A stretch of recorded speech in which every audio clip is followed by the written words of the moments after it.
Welcome, Notre Dame fans. Welcome to the Irish Breakdown podcast. It is a special edition today as we are covering this live, the Jaden Greathouse commitments to Notre Dame as he just went live on Twitter, was not doing CBS Sports or any other streaming service. He wanted to keep it nice and simple, so he has officially committed to Notre Dame, a potential top 100 receiver. Top 100 receiver. We can say it. In my opinion, in our world, he is a top 100 receiver. And also, class. I mean, Rivals ranks him 69th overall, right? ESPN has him in the top 100. So he would be a composite top 100 player if there wasn't one really weird anomaly, which would be 24/7, who has him ranked behind Ryan Yates, by the way. I'd just like to point that out, that he's ranked behind Ryan Yates by 247. You know, and if you would like to go take a look at his performance in the state championship game, that's why that would be a little bit of a weird ranking. But yes, we are 7 catches, here, 237 yards, 3 touchdowns. Is that decent? It's a decent day. It's a decent day. It's a decent day. Yeah, some people don't even have that in a season, so it's pretty crazy. I am Ryan Roberts, the director of recruiting here at Irish Breakdown. And that, of course, is Brian Driscoll, the publisher here at Irish Breakdown, covering this massive. I mean, Brian, this is a massive haul, obviously, for Notre Dame. There's their third receiver in the 2023 class, including Rico Flores out of Folsom High School, including Braylon James, who is also a young man out of the state of Texas. So our second wide receiver out of the state of Texas, also for Notre Dame in this cycle, which is just a great pickup for Notre Dame. We're definitely going to have some stuff to say about the Texas connection. There's so many different angles to look at this. And I think the first place I want to go, Ryan, is this is a really interesting backstory. Because this is a kid that, you know, I'll kind of get Notre Dame fans kind of caught up to a point, and then you can take them home because this recruitment started about when you got hired here at Irish Breakdown. And because it was interesting, before the new staff got hired, Jaden Greathouse was not on the radar. I don't even think he had an offer. He didn't get offered until early in January. That's what I thought. It was the new staff. So Chancey Stuckey was obviously recruiting him at Baylor, but the previous staff didn't even offer this kid. And so he comes out, and I remember one of my initial conversations with a really trusted source of mine, and he's like, not only are we going to offer that kid, he's going to be one of our top targets, which was just a complete 180 reversal. And my first thought was, yeah, okay, good luck with that, right? Like a kid from the best high school in Texas last year, right? Dominant numbers, big-time player, impressive offer. Texas won him, Oklahoma wants him, all that. Hey, you're not going to get this kid. You guys got on him too late. And then, of course, Chancey Stuckey then gets hired.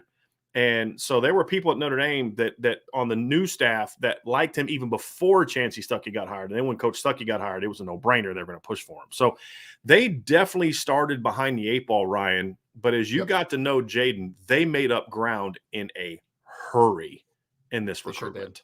No, they sure did. And I mean, just kind of to paint the full picture, Jaden Greathouse was a freshman All-American his first year at Westlake High School. And he's won 3 straight state championships, part of the program, has a chance to go for his 4th this year. And he got started reeling in the offers as a freshman in high school. And he kind of just put, and I have a piece coming out that kind of covers a little bit of the backstory, but he kind of put recruiting on the back burner for a couple of years. It's just like, I'm getting offers left and right. It's always going to be there, right? But it's something where it's going to take my attention off of what's important to Jaden Greathouse, and that's working hard and playing football. So like you said, Brian, didn't get offered by Notre Dame until early in January. I mean, it was on the radar, but wasn't on the radar, if we want to phrase it like that. And I believe, if I remember correctly, the first offer that Jaden Greathouse had, full scholarship offer, was from Baylor, if I remember correctly. It was at least his first, I'm pretty sure it was his first Power 5 offer for sure. And it may have been his first offer overall. You could be I believe it may have been his first offer overall. I could be wrong about that one. But so Coach Stuckey was not on the Baylor staff, though, when Jaden was first offered by Baylor. But the point is that when Coach Stuckey went to Baylor, he began making a relationship, obviously, with Jaden because he was on the Baylor board at wide receiver, along with Braylon James, was another guy they recruited heavily. Jaden Greathouse and Braylon James, another nice note, also have a pretty good relationship. They're buddies, right? So we are looking now, as this has kind of progressed. I was with Brian. I remember when we talked about Jaden Greathouse for the first time, we're like, come on, man. They're not going to get Jaden Greathouse. This is like in January or February. We're like, come on. And then you slowly saw the interest in Notre Dame continued to build and build and build. And he hadn't been on campus yet, but we're like, wow, this interest is building heavy in a very short amount of time. And then he gets on campus, and pretty much from there, Brian, because he's been on campus twice now. But from that first visit, I'm just like, wow, this is real. Like this, he's probably their leader at this point. Like, yeah. And Ryan, you told me that. I remember a conversation we had going in. He was like, if this visit goes well, Notre Dame could be hard to beat. And your whole thing all along was like, this is a Notre Dame kid. Like, this is I mean, Ryan would say this, and I don't know if we said it in the show or not, so I'm not going to claim that we did, but he definitely said it to me in some of our conversations. Like, this is a kid that he likes Notre Dame a lot. And this is kind of part of the reason that we have emphasized why Texas is so important, because the same thing is true of Braylon James. We thought going into, Brian Smith actually reported this on the board back in like February, March, that, I think Notre Dame's the leader for this kid. And he had never visited before. They had just gotten on Braylon James. Now, Braylon James had been offered before January, but he wasn't being recruited, as his father said to you. He wasn't being recruited by the previous staff. And kids from Texas, just for whatever reason, Notre Dame is a place that attracts them for a lot of different reasons. And I think part of it is because football is such a traditionally respected sport in the state. And then, of course, Notre Dame and its tradition, I think the academic piece of that. And there just seems like a lot more kids from Texas want to leave the state. But think about that. They've landed now 2 top 100 players from the state of Texas to play wide receiver. Neither one of them Notre Dame was not even in the game for either one of them the day that Marcus Freeman got hired. Forget that. The day that Marcus Freeman coached his first bowl game, Notre Dame was not on their radar for either one. And now they're both in the class. And that just shows the potential that this program has always had on the recruiting trail that was never maximized. And you are definitely seeing this coaching staff maximize it in impressive fashion. Brian, I also looked up something this morning. I had a tweet ready for after this commitment happens. Notre Dame now has 4 of the top 20 commits. Let me rephrase. 4 of the top 20 Texas recruits in the 2023 cycle, according to 24/7 Sports. Let that sink in for a second. 4 of the top 20 recruits in the state of Texas, according to 247, are going up to South Bend, Indiana. Yeah. And they're all ranked as top 100 recruits by at least one service. Yep. Braylon James is ranked as high as 46 by ESPN. Micah Bell is ranked as high as 55 by 247 Sports. Jaden Greathouse as high as 69 by Rivals. And I believe at least one service has Peyton Bowen ranked in the top 40. Yes. I believe I'm looking up his ranking right now. He's like 30 something on one, if I remember correctly. On 3 has Peyton Bowen ranked 37th. So we're not talking about like 98th, 97th. They're in the top 100. Where's he ranked? 100, right? We're talking about 2 of these guys are ranked in the top 50 by at least one service. Another's ranked 55 by another. The low guy, right, is Greathouse at 69. Right, who is one of the most dominant high school players in the country. So, and we'll get into kind of our analysis of him in a little bit and how mine has evolved. Ryan has been on the Jaden Greathouse train from day one.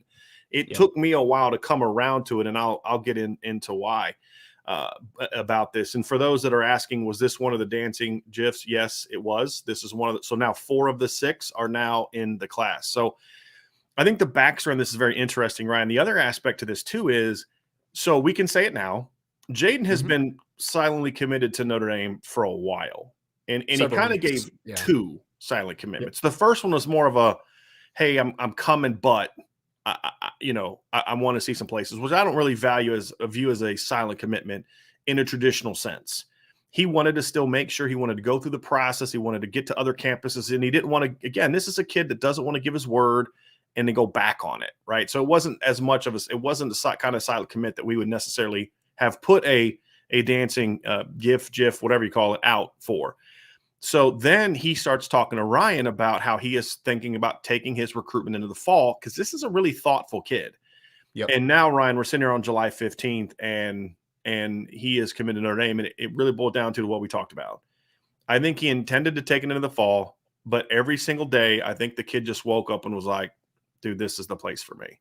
And eventually was like, what are we waiting for?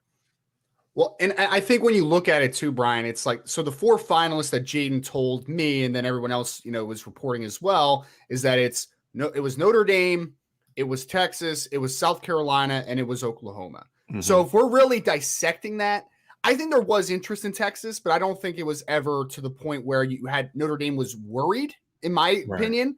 I think South Carolina was an interesting player in the recruitment. I think they brought some things to the table that, were interesting in that regard. And including I don't some think NIL deals. Yes, including some NIL deals, but that's another conversation for another time.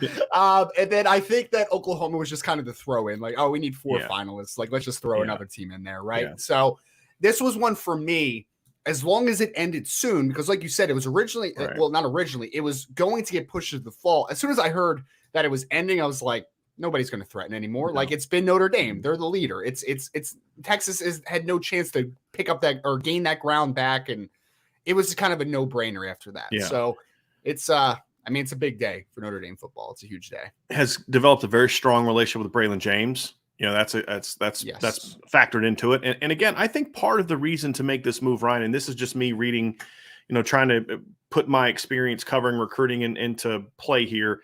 I think a big part of this has a lot to do with the fact that there is that comfort level of, hey, I'm not just the only kid from Texas going up there. I know Braylon. I played against Peyton Bowen. I know what kind of player he is, right? Micah Bell and the reputation he has. Don't think that doesn't play some role in why Jaden Greathouse is now committed to Notre Dame. And, the other thing too, as I said before, these kids in Texas, especially, they come from big time programs. I mean, I've coached at the FCS and Division III level. I've played in, the Virginia Beach area, and I can assure you, I've never been part of facilities that are going to be like a lot of these high school facilities that they have. Right. It's very tradition rich. And I don't know what it is. We had Rod Babers on the show to talk about this a few months ago, but he said, yeah, kids from Texas will be interested in Notre Dame if Notre Dame makes them a priority.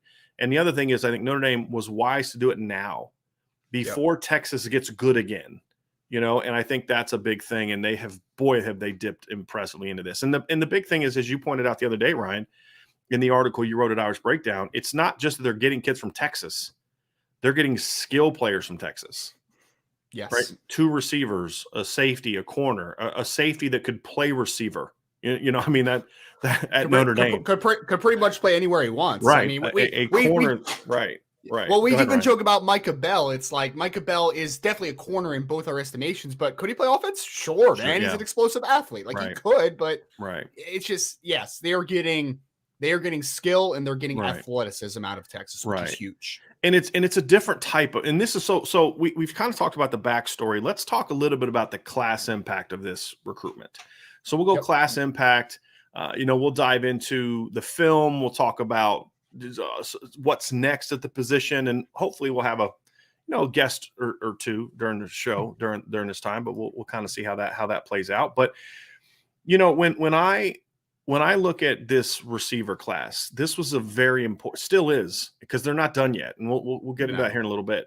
They needed to have a huge year at receiver. And it was really threefold, right? The sort of the needs for this class. Number one, you needed numbers, just numbers. You need at least 4 receivers. I think 4 was kind of the minimum. If we get there and it's the right kids, we're comfortable with staying at 4. Right. And so they got the 4 receivers and as the goal. They would have taken 5. It was the right 5, but right now it's looking like 4. Well, you're only halfway there, and there's only 2 guys left on the board, essentially. You needed to land these. So Jaden gets you one step closer to meeting your minimum need. And I actually think 3 is what they could get away with if they're also then able to say, hey, but we're going to have to bring in a transfer or grad transfer next year. It's not an ideal situation because that's not as easy for Notre Dame to do as it is at some other places. But they could do it. Now, I would ding them for not meeting their numbers needs from a number standpoint, but they're a guy away. But this gets you way closer. Now we get into the even more important parts because numbers are okay, but numbers don't win you championships, right? Having 85 guys on scholarship doesn't win you a championship, right? Having the proper number of scholarship players at your at receiver for Notre Dame doesn't win you a championship. It's what kind of impact talent does that have? And that's the other box checked for Jaden Greathouse in this. This is an impact player. This is a kid that has a lot of potential, a lot of ability. We'll dive into the specifics, and Ryan will tell you all the reasons why he loves Jaden Greathouse, and there's a lot of reasons for that. And then there's the third aspect, Ryan, which we're not talking about enough, that needs to be emphasized, especially with Jaden. They're only going to have 4 scholarship receivers coming back on the roster next year. 4. That's assuming all the guys that could come back, right? I mean, Sure. who knows? Transfer, who knows, right? So you needed, not only did you need numbers to get your health depth chart to a healthy spot, you need at least one, I would argue at least 2 receivers that can come in and get in your rotation the minute they step foot on campus. You could 100%. not afford for your freshmen to need a year to get ready, or at least not all of them. There's not a receiver on the board that's more ready to play the day he steps foot on campus than Jaden Greathouse. And that's something I have always felt, even as I've had to come around some other things. This is an important pickup, Ryan, because Jaden Greathouse is a kid that could be ready to help you the minute he steps foot on campus. 100%. I mean, it's said really well. We both love Braylon James's upside, right? But like, you would rather bring him along a little slower because he needs to continue to fill out and the final points playing the receiver position. Great upside, there's no doubt. But guys like Rico Flores and Jaden Greathouse could potentially play early on. And to your point, there's nobody more ready to play than Jaden Greathouse. He is a technician of all technicians, and he's physical, right? Like, you can tell that he cares about his craft. I mean, this kid is 6'2", 210 pounds, ready. You know, like, he could play. He could honestly go on campus right now and could compete. Like, he doesn't need his senior year to be a competitive player at the college level. Obviously, I want him to have that year because I still think that there is a upside that he can get to, and we've talked a lot about that. But he's a player immediately that if you're one of the, because I know you said there's only 4 scholarship receivers, but even if, like, let's say Deion Colsey, for instance, right, taking this a different way for a second, let's say he doesn't take a big step this year, then he is another guy that's going to be pushed heavy because, you know, the minute that Greathouse comes in, he has that aura around him. He has that tenacity about him that he's going to come in and he's going to demand respect from the day that he steps on campus. Like, he is. It's there's something about him, man. He's got Jaden Greathouse is not going to step on campus and be like, hey, you know what? You do you. Give me a year to get myself ready, and then I'm ready. No, he's going to be like, not only do I want a red shirt, right? Like, right, I want to play, but why did you throw the ball to that guy? You know what I mean? Like, why'd you throw the ball? Like, if Michael Mayer, why'd you throw to the Mayer guy? I was open. You know what I mean? Like, that's, you know, and we talked. Sean Davis had mentioned that in our show on Monday too, Ryan, which is this kid plays with a swagger, a confidence that you need. And Notre Dame hasn't always had that. And you know, who he reminds me a lot of as a player, as far as like his swagger, his noticeable swagger. And I don't mean it I mean this as a positive, right? Like, not like a, you know, like how the U was, you know, and all, like you want a guy that's confident, knows he's confident, and is going to let you know about it. I like that in a receiver. He reminds me a lot, personality wise, from a swagger standpoint, to Golden Tate. Golden Tate's the most confident Notre Dame player they've ever had. I mean, Golden Tate just thought he could beat anybody, and often did. And Jaden Greathouse reminds me a lot of that. Like, you can see him, like, yep, he's talking trash to that dude right now. You know what I mean? You know what I mean? Like, he just kind of has that kind of charisma, that swagger that I don't know if we've seen it to that outward degree since Golden especially back in 2009. And I think you need a little bit of that at receiver. I really do. I really do. Mm-hmm.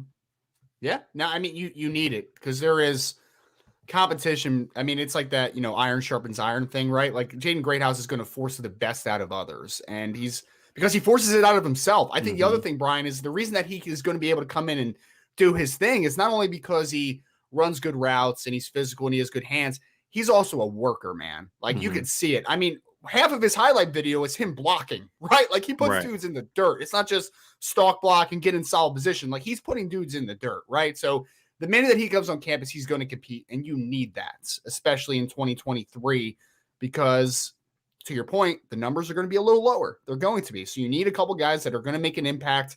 And I'm so thrilled for the program today because, I mean, let's be honest here. I got a little, I like Jaden Greathouse, you know, like, he's a really good football player. I got a little, his film is fantastic in my opinion. He's one of my favorite players. If there was my guy in this class, it's probably Jaden Greathouse for me. I just really think that he has the world of potential, but it's also big for so many different reasons. To your point, the immediate playing time potential, coming from Texas, bringing that charisma and that alpha mentality to the field. It's just, and he's a guy that, I mean, we're talking about a kid that at one of the premier programs in high school football, 3 straight 6A state championships in Texas at Westlake, 44 touchdowns. He's been playing football on that program since he was a freshman. And that doesn't happen very often, right? Like, this kid is about as like he's checked every single box that you need in his high school career. And I'm very much looking forward to him seeing the impact he can make in South Bend. So as a junior, he had 66 catches for 1,274 yards and 20 touchdowns, 19.3 yards per catch. For his career, he already has 182 catches, 3,134 yards, 17.2 per catch, and 43 touchdowns, because he had 47 for 715 and 10 touchdowns as a true freshman. This is big time Texas football. This isn't like, playing in some little league nobody's ever heard of. He had 69 catches for 1,145 yards as a sophomore and 13 touchdowns as a sophomore. Now, he played with a great quarterback in Cade Klubnik. They were a great tandem. But as you watch that, you could see that Cade Klubnik had tremendous faith in Jaden Greathouse, especially if you watch game film, because some of the misses that Cade would have, you're like, why is he trying to throw that ball there? And you're like, oh, that's as you learn who Jaden Greathouse was, because this is when I was studying Cade Klubnik's film. You're like, oh, he likes throwing to that number 9 a lot. Like he'll even force some balls at that number 9. And so it just kind of tells you the kind of the rapport that those two had and the numbers that they put up. So, as you said, Ryan, checks all the boxes, helps get you closer to your numbers need, impact talent, can play right away. And then the last part of this, before we start diving into sort of what's next and then watch some film and those type of things, reminder, everybody, we are going to have, this is a 2-for-1 show. So after we're done breaking down Jaden Greathouse, we are going to dive into our daily mailbag. So Ryan and I are energized. We've had our protein bars. We've had I'm starting to go for walks in the morning. Vince and I are doing that, trying to get more energy. We're ready for the long haul for today. So we know that. So we're going to do the Jaden Greathouse breakdown first. Then we will dive into our mailbag. The final piece of this, Ryan, is Texas. And you and I have been talking about this really since you jumped on board at Irish Breakdown, was the importance of Texas. At the time, it was more of they need to recruit Texas more because they weren't really hitting it yet. Then it became obvious that they were going to start. Like we even had, like I said, we had Rod Babers, who is former University of Texas player, does a great job on the radio station down there. And I've been on with them a few times and I've gotten to know Rod a little bit. And so we had him on to talk about the state of Texas, what makes it so good and all this. And then one of the things I asked him was, if Notre Dame hit the state, could they have more success? And he was like, yeah, absolutely. And then, of course, this new staff did exactly that. They have targeted the state of Texas in a big way. Now, they haven't gotten all the guys they wanted. They tried to make a run at Anthony Hill. He wasn't interested. They tried to make a run at Darren Collette. He was interested, but not enough to get him up here, right, for a visit. But they got enough to where they now have 4 impact players in the state. So you were able to – just can't emphasize enough the importance of getting skill players from Texas. And we've talked about this, what Ohio State's done with skill players from Texas, what Bama's done with skill players from Texas. It's important to get the skill players from Texas, but it's not just about this class, Ryan.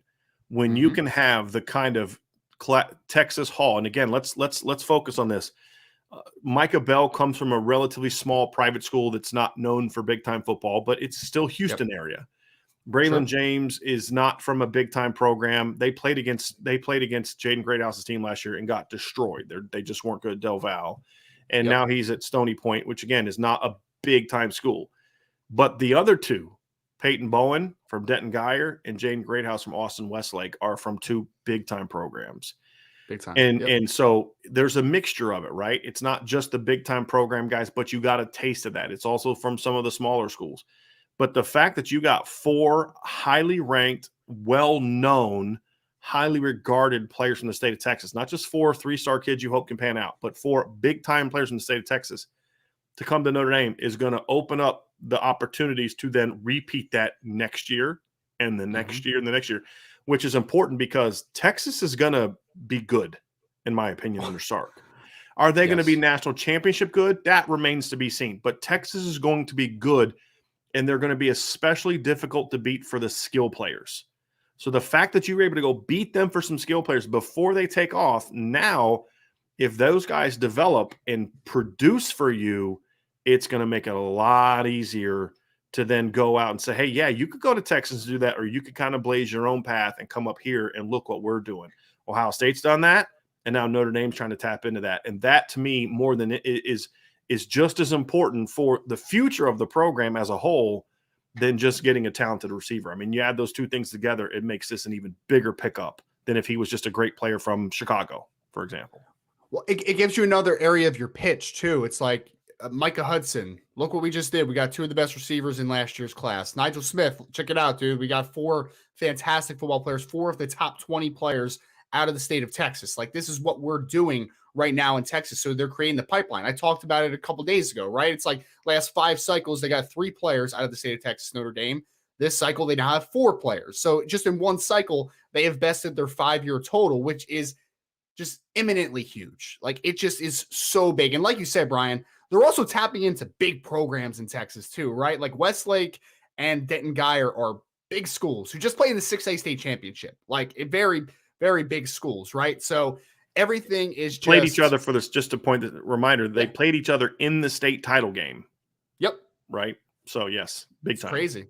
No, man, it is just, it's going to start the pipeline everywhere. And you know why it's important to start the pipeline in Texas? Because I know we talked about this year, right? It's a abnormal year in like Massachusetts, for instance, right? Like, wow, Ronan Hannafin, Preston Zinter, Samson Okalola, like it's a really good year in Massachusetts. Right. That's crazy. And it's nice to get those Boubacar Traore. It's nice to get that talent when it's there, right?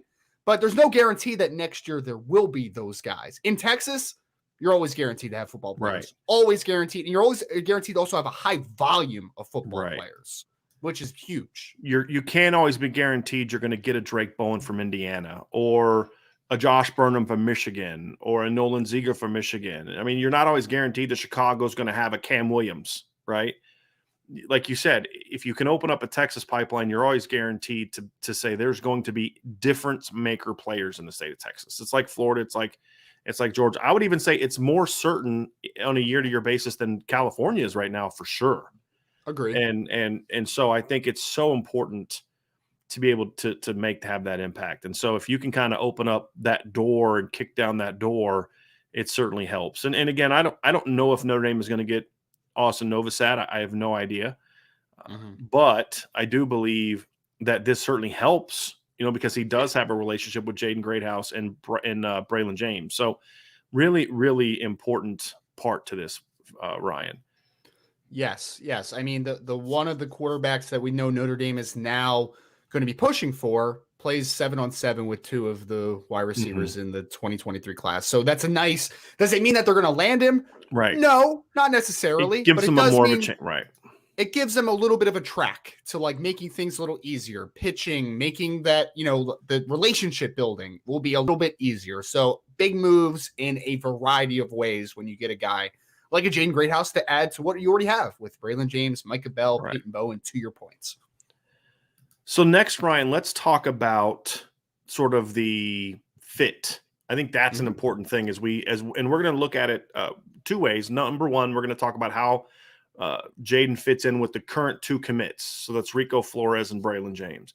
And then we'll also talk about just kind of how he fits specifically in the Notre Dame offense and what we like. And one of the things I wrote in my class impact article, which is now published at Irish Breakdown, is actually, you know what? I'm going to call a little bit of audible, Ryan, before we dive into how well Jaden Greathouse fits into the Notre Dame offense. Why don't we ask Jaden Greathouse what he thinks about how he fits into the Notre Dame offense? So everybody, Jaden Greathouse has joined us. Jaden, thank you so much for joining us today, buddy. Yeah, for sure. I'm glad I could be here.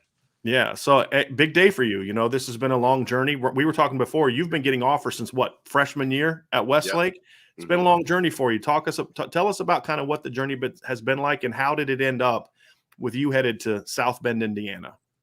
It's been great. I picked up a couple of offers my freshman and sophomore year. And, after the state championship game, my junior year, Notre Dame came calling and, the rest is history. So when you kind of got that first call, I mean, obviously Notre Dame wasn't really on the radar for you under the previous staff, and then they get on. What was it about Notre Dame that allowed them to because one thing we said during the show was, I mean, you and Notre Dame seemed to connect really quickly, so by the time you visited for the spring game in April, I mean, they were clearly going to be one of your major players. What was it about Notre Dame that allowed them to just so quickly connect with you and then you with them? I mean, it was really just a feeling, you know. I mean, shout out to Coach Stuckey, Coach Freeman, Coach Reese. I mean, they're all great recruiters and great people and great coaches. I definitely believe in them for sure, and I have a great relationship with all of them. We talk every day, so it was just constant communication and building trust with each other that really sealed the deal. Jaden, we were just talking heavy about the impact Notre Dame's had in Texas. Obviously, I know you know Braylon James well. I know that Micah Bell is obviously in the class, Peyton Bowen. How big is it for the Notre Dame program to be able to tap into what is such a great pool of talent? And how awesome is it to be a part of that pipeline now going up to South Bend? Oh, yeah, it's definitely super important. It's really big time. I mean, Texas has the best football in the whole country, and want to pull the best talent from wherever you can. And it also helps build chemistry too. We're going to bring Texas to South Bend and hopefully get a couple more guys. We were going to talk before when you joined, as you heard, we were going to talk about how you fit into the offense. I thought, well, hey, he's ready to join. Let's ask him. What has been the pitch from Notre Dame about, how do they see you fitting into what they do offensively? What's their pitch been to you in that regard? Definitely just trying to get me the ball as much as they can, putting me outside, putting me in slot, in motion, everything they can do to, give me the ball. I have a unique play style, so just want to get into my hands and, let me get into space and create plays.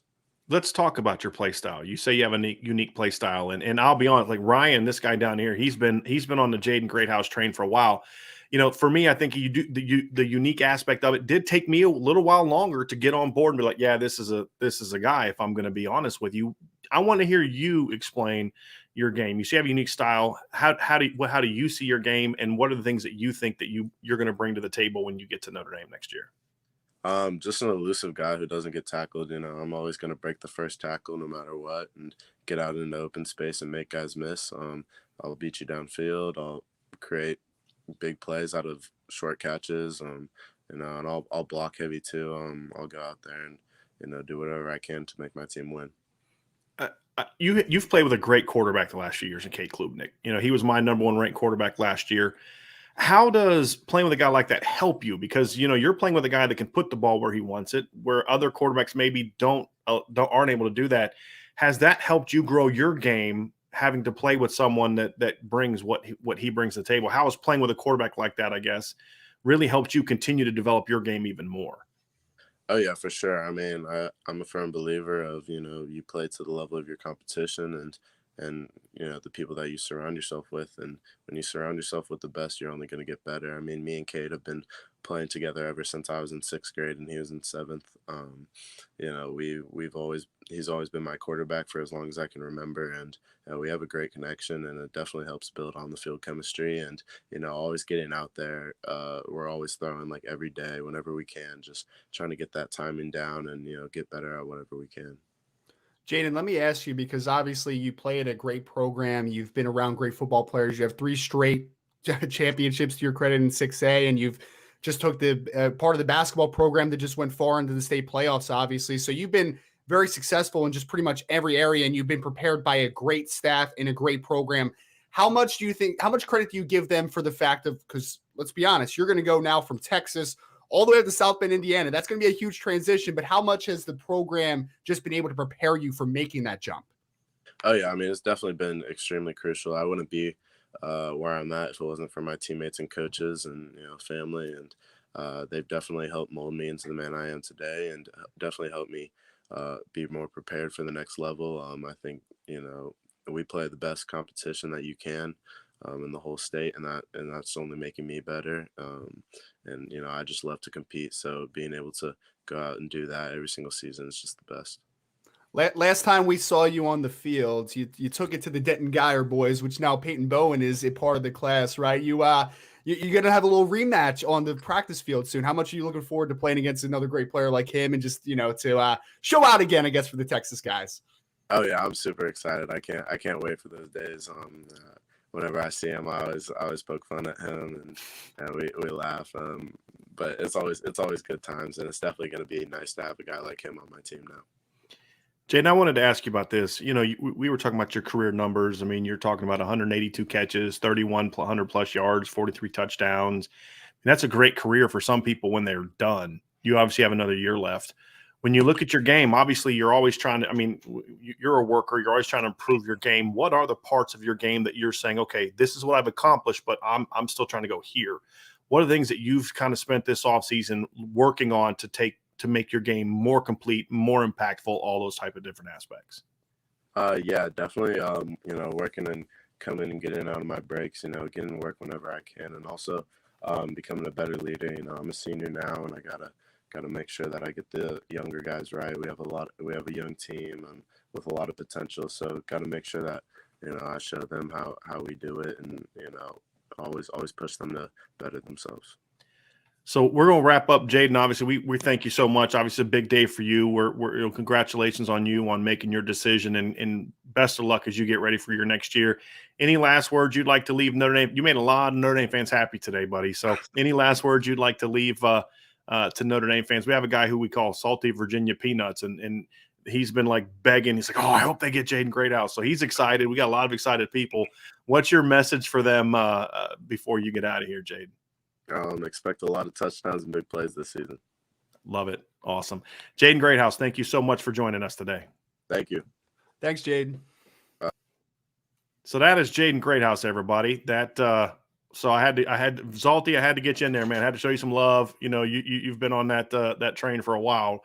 So Ryan, I mean, I think that's the guy you've come to know, right? Like I'm just kind of tell it like it is, and he does it in like that quiet, calm confidence, Yes. and very confident young man. There's no doubt about it. And what I love, Brian, and talking to his head coach Tony Salazar, who is at Westlake as well. Obviously, it's the subtle confidence that he has, right? Like he didn't say much at times, and you could just feel it, right? Like there's just something a little different there, and I think that kind of really showed all the way through his play style and his recruitment. Cause I mean, he plays hard, man, and he plays technically sound, and he goes the extra mile. And then we're talking about it when we first got on here. He's not going on CBS Sports or something like that. Like he's not, and we've now seen a few of Notre Dame's recent commits that are just choosing, like, I just want to put my thing out and be done with it. Right. Like I'm about business here. And I think that's what you're going to expect from Jaden Greathouse is when he gets on campuses, it's going to be about business, right? Like it's going to be about, he won't be. And I asked him the question about playing for a program like Westlake because he's learned a lot of good habits, right? And a part of a winning program. He's going to come in and he's going to be able to acclimate to the surroundings because he's been there, done that, right? Like it's not going to be too big for him to make that transition, which we really haven't talked about a ton. So I think you got kind of the best of Jaden Greathouse there, which is why we are all as a staff and as a Notre Dame fan and faithful so excited that he's a part of the class now. So let's get into what we were going to talk about before Jaden joined us, and we really appreciate him joining us very, very much. And that is kind of the fit. He talked about it, just getting him the ball and those type of things. But I think the first thing that stands out is if you look at the three receivers, Braylon James, Rico Flores, and now Jaden Greathouse, they're very different players. Braylon is all about. I mean, Jaden Greathouse had more yards last year than Braylon's had the last 2 years combined, for a host of reasons. More games, better system, right?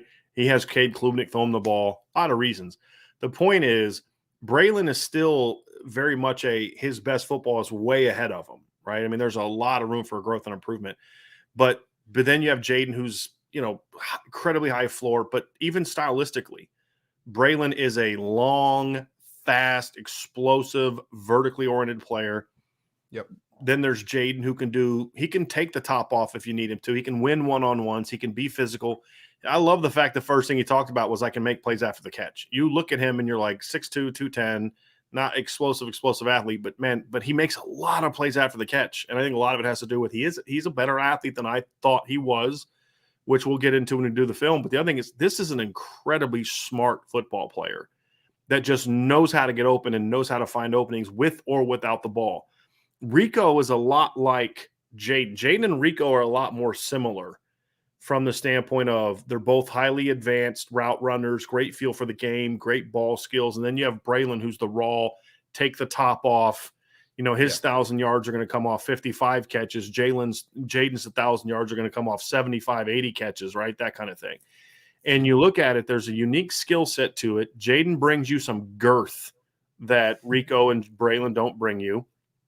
But the fact is, a lot of these guys can play all over, and there's no more Swiss Army knife type of player in this system than Jaden Greathouse. And he kind of alluded to that. Part of his skill set is perfect for the slot. Part of his skill set is perfect for X. Part of his skill set is perfect for W. And that last one, that one right there, is where my evolution of Jaden has come around. Is at first, I guarantee you, if you find some of the early video we talked about, I'd say, I don't know if he can be that guy. I don't know if his athleticism is enough to dominate at that boundary. The more I've studied him, the more I've dove into the junior film, the more I looked at him, as my early impression, I go look at sophomore, junior films, kind of get that gut impression. I now see a guy that can be that W type of player as well. And that's really where my evolution came as a player. So he can fit all those three positions. And that was the one concern is, do they have a guy in this class? When I was looking at what the class may look like, if you weren't going to get Cardinal Tate, was there a guy in this class that could be that boundary dude, that volume pass catcher? And Jaden Greathouse brings at the table. But Ryan, he brings at the table at two positions, especially boundary and slot. I see him being a potential volume pass catcher at both of those positions. And that's why I love this fit with the other two kids. What I love about what you've created here, Brian, and especially this channel, is that I think what the education side of scheme is that different positions can look different and be successful from different skill sets, right? Like he's not going to be your traditional slot receiver where he's the small underside, the Danny Amendolas, the Wes Welkers of the world that are just winning with pure quickness. He would be a bigger slot that is going to win off of physicality and route running and the ability to win through contact. Like that's going to be him. And to your other point about if you throw him into the boundary, if it's Braylon James and him in the boundary, it's going to look a lot different, right? Because Braylon James is going to be able to take the top off a little more, but then Jaden's going to be able to work the back shoulder, be physical, do that type of stuff. So it's going to look different, but the point of it is that he can do so many things based upon his route running, his yak ability, his physicality. Those things translate all over the place because he is just he's a myriad of consistency. Like that's the biggest thing for me is that he's a dependable football player. The hands are consistent. That's why he can win in this tight quarters in the slot. He has the physicality to win outside of his frame, which is why he can adjust to a back shoulder. That physicality and the demeanor are the biggest thing that really pop out to me when I think of Jaden, which I think is why it makes him so alignment versatile. I think the other thing about fit too is the reason that's all important is because I don't know where the playing time is going to be in 2023. Meaning, I don't know how, because what do we talk about when we look at what Notre Dame has coming back, Ryan? It's Lorenzo Styles, it's Deion Colsey and Jaden Thomas, that sophomore class rising juniors, and Tobias Merriweather. I don't know yet where Lorenzo Styles' number one position is ultimately going to be. Now, within that, there's always the desire to move guys around, right? And that's what you talked about, right? Lorenzo can play boundary, he can play some X, he can play he can play the field, he can play some slot at Z, he can play some boundary in a pinch, depending on how you do it. Deion Colsey's more of a boundary guy. Tobias Merriweather can play both outside slots. Jaden Thomas can kind of play all around. I don't know how that group of four is going to kind of work itself out to see who's going to eat up the most snaps where. And so when you recruit a guy like Jaden Greathouse, you don't have to tell him, hey, look, we're going to need you at boundary. We're going to need you at Z. We're going to need you at X. You can kind of let things shake out, see where Lorenzo's most dominant, see where Tobias is most dominant, see where Deion's most dominant, see where Jaden can help you the most at, and then say, okay, Greathouse. When I say Jaden, I'm talking about Jaden Thomas. So then you say to Jaden Greathouse, okay, look, here's where we're going to start you because you got to start him somewhere. And here's why. Right now, we may think, oh, slot. It may end up being X. It may end up being W. And I think that's why it's important because we go back to the original aspect of this conversation when we were talking about meeting needs. It was you're going to need a freshman to come in and play right away. What if Jaden Greathouse is just a boundary? And Deion Colsey and Tobias Merriweather both step up as really good boundary players. Okay, well, now Jaden's best position or only position, there's not a lot of fit there. What if he's a slot? But Lorenzo Styles is, if you look at the numbers, while Lorenzo dominates the slot, he's not as good outside, so you're going to play. Then there's just not the potential there. The fact is you can find a home wherever the need is when you have a kid like Jaden Greathouse. And that's so important when you talk about meeting your needs of landing a player that can come in and play right away. It doesn't matter where the opportunity is there. If he's ready to play, they will be able to find a place for him because he does bring so much formational and schematic versatility. What I mean by that is what you're referring to, Ryan. If you need a guy that can be a one-on-one, intermediate to deep guy, he can bring that to the table in the boundary. And at X, if you need a guy that can work the short intermediates because you just need that chain mover and nobody else really fits that, he can do that. And so the fact that he has schematic versatility to his game, in my opinion, also adds to the fact that it doesn't matter where the need is. If Jaden's ready to play and picks up the playbook, you can slot him effectively to all those spots where Braylon James may eventually get there, but early on, Braden's going to be an outside guy. Sure. Rico's more of a field guy, either X or Z. Or X or Z. Jaden, you can say, okay, he's the freshman most ready to play. This is where the need is. Let's play him there. That's huge when you're talking about being able to land freshmen that can help you right away. And also, it's the simple fact that we already talked about what the numbers will look like too, Brian. I have full confidence that Jaden Greathouse is going to be a guy where, we haven't, God forbid, we have an injury somewhere. Like we need an extra player in the slot or an extra player at W. If he wasn't playing that position, he can go over and he can take care of business, right? Like he's physically ready to do it, which is another thing that I just don't want to undersell the work ethic that he brings, because I think that's the biggest thing for me, is that's the reason I think that he can come in and he can make an impact very early on in his Notre Dame career. And then also, I mean, is there any wide receiver that is as physically matured from a body perspective as Jaden Greathouse right now on the roster? Like, I mean, he's 210 plus pounds right now, and he is very densely built kid. So I think that he can also come in and he can compete with the physicality aspect of it too, because that's going to be a bump up, obviously, going from even high Texas football to college football. Like, I mean, the increase in physicality is big too, and the grind on your body every day. And I think that that's another reason that he can withstand that transition. I think when I look at Jaden Greathouse, you mentioned the physical, the size. I think that was actually something that I initially viewed as a bit of a knock that I had on him, because it was, can he get better? And I think the thing that kind of pulled me around, and we'll look at this when we get to film, is just seeing like, okay, he is more athletic than I give him credit for, and there is more room to develop his game. And I think that's kind of the scary thing, is there are parts of his game that can get better. And, and he will get stronger. When you see pictures of him now and you compare that to pictures of him from the fall, you're like, this kid's filled out. He's going to be stronger, which is going to make it very interesting to kind of see how he projects this year with a new quarterback. Does that mean he gets fewer touches, or there's a chance it could mean he gets more, because the newer quarterback may be more dependent upon him when he gets in the pinch, where Cade Klubnik, even though they had a great connection, was comfortable going through his progressions and getting the ball to the open man, even if it wasn't Jaden Greathouse. Sure. And now that doesn't mean he didn't, like I said, he would force some things to Jaden. He would look for Jaden, but as he got older, you saw more and more of Cade just getting the ball out where it needed to go. And then when they get a big moment, he would go to Jaden. Exactly. Cade threw 23 touchdowns to people not named Jaden Greathouse last year, right? Like it wasn't 20 to Jaden. Right. Well, I mean, but that's you still got to throw to your dude. That's your point. It wasn't 20 100%. Out of 29. That's exactly your point, right? 100%. Yeah. And so Cade was over 4,000 yards, wasn't he? Last year? I think so. And Jaden was under 1,300. So there you go. It spread it out. It was the big moments, though, Ryan. That's the thing, is when it was a big moment or a big game, there was no question where he was gonna go.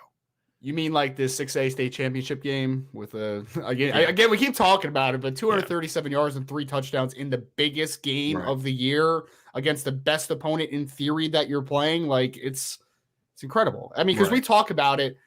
I mean, they beat Denton Guyer convincingly. It was like 40 to 21 or something like that. But 47-20. Yeah, something like that. It was not a competitive game. It was not a competitive game. And Denton Guyer has 4 guys in the secondary that are legitimate Power 5 level football players. Notre Dame has offered 3 of those 4 100%. And would like to land 2 of those 4.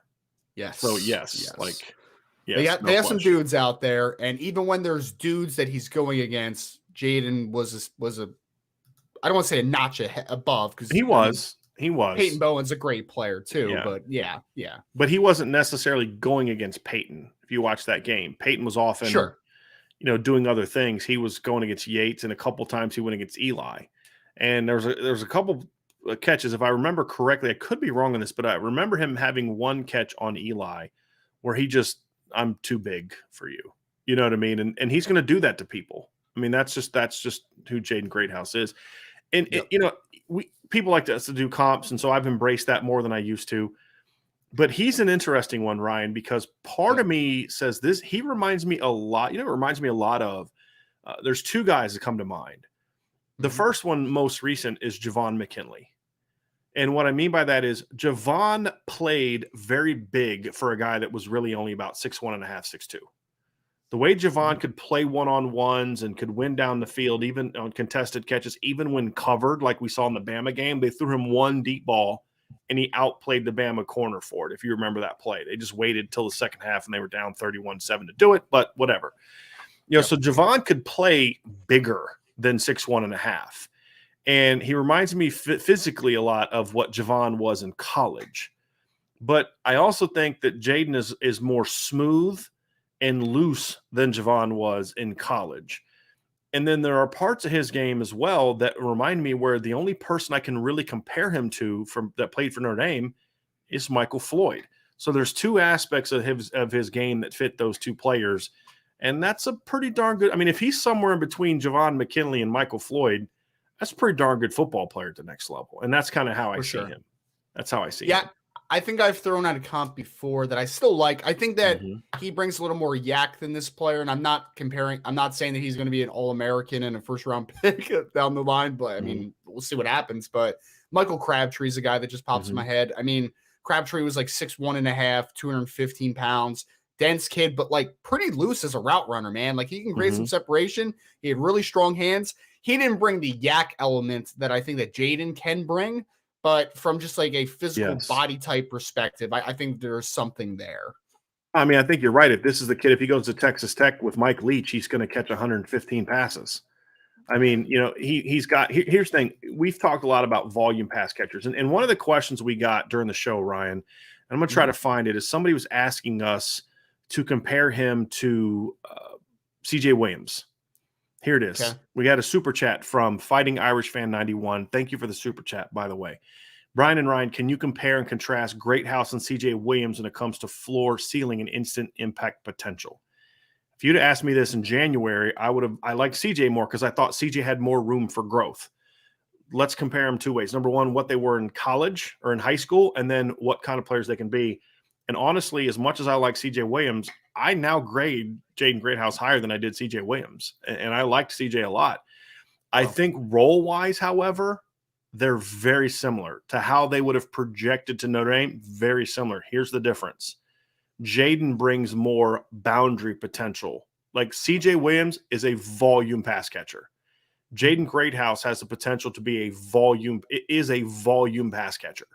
That's how I view his game. This is a kid that's going to catch a lot of balls. And there's going to be times in his career where he's going to have 10 catches for 109 yards because he's just going to work the third downs and stuff like that. And they're going to, Braylon's going to have, or Tobias are going to have like 3 catches for 120, right? And it's just, that's what he brings to the table.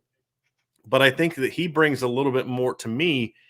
He brings a little bit more one-on-one. I don't care if this guy is in my hip pocket, I'm not covered if it's one-on-one.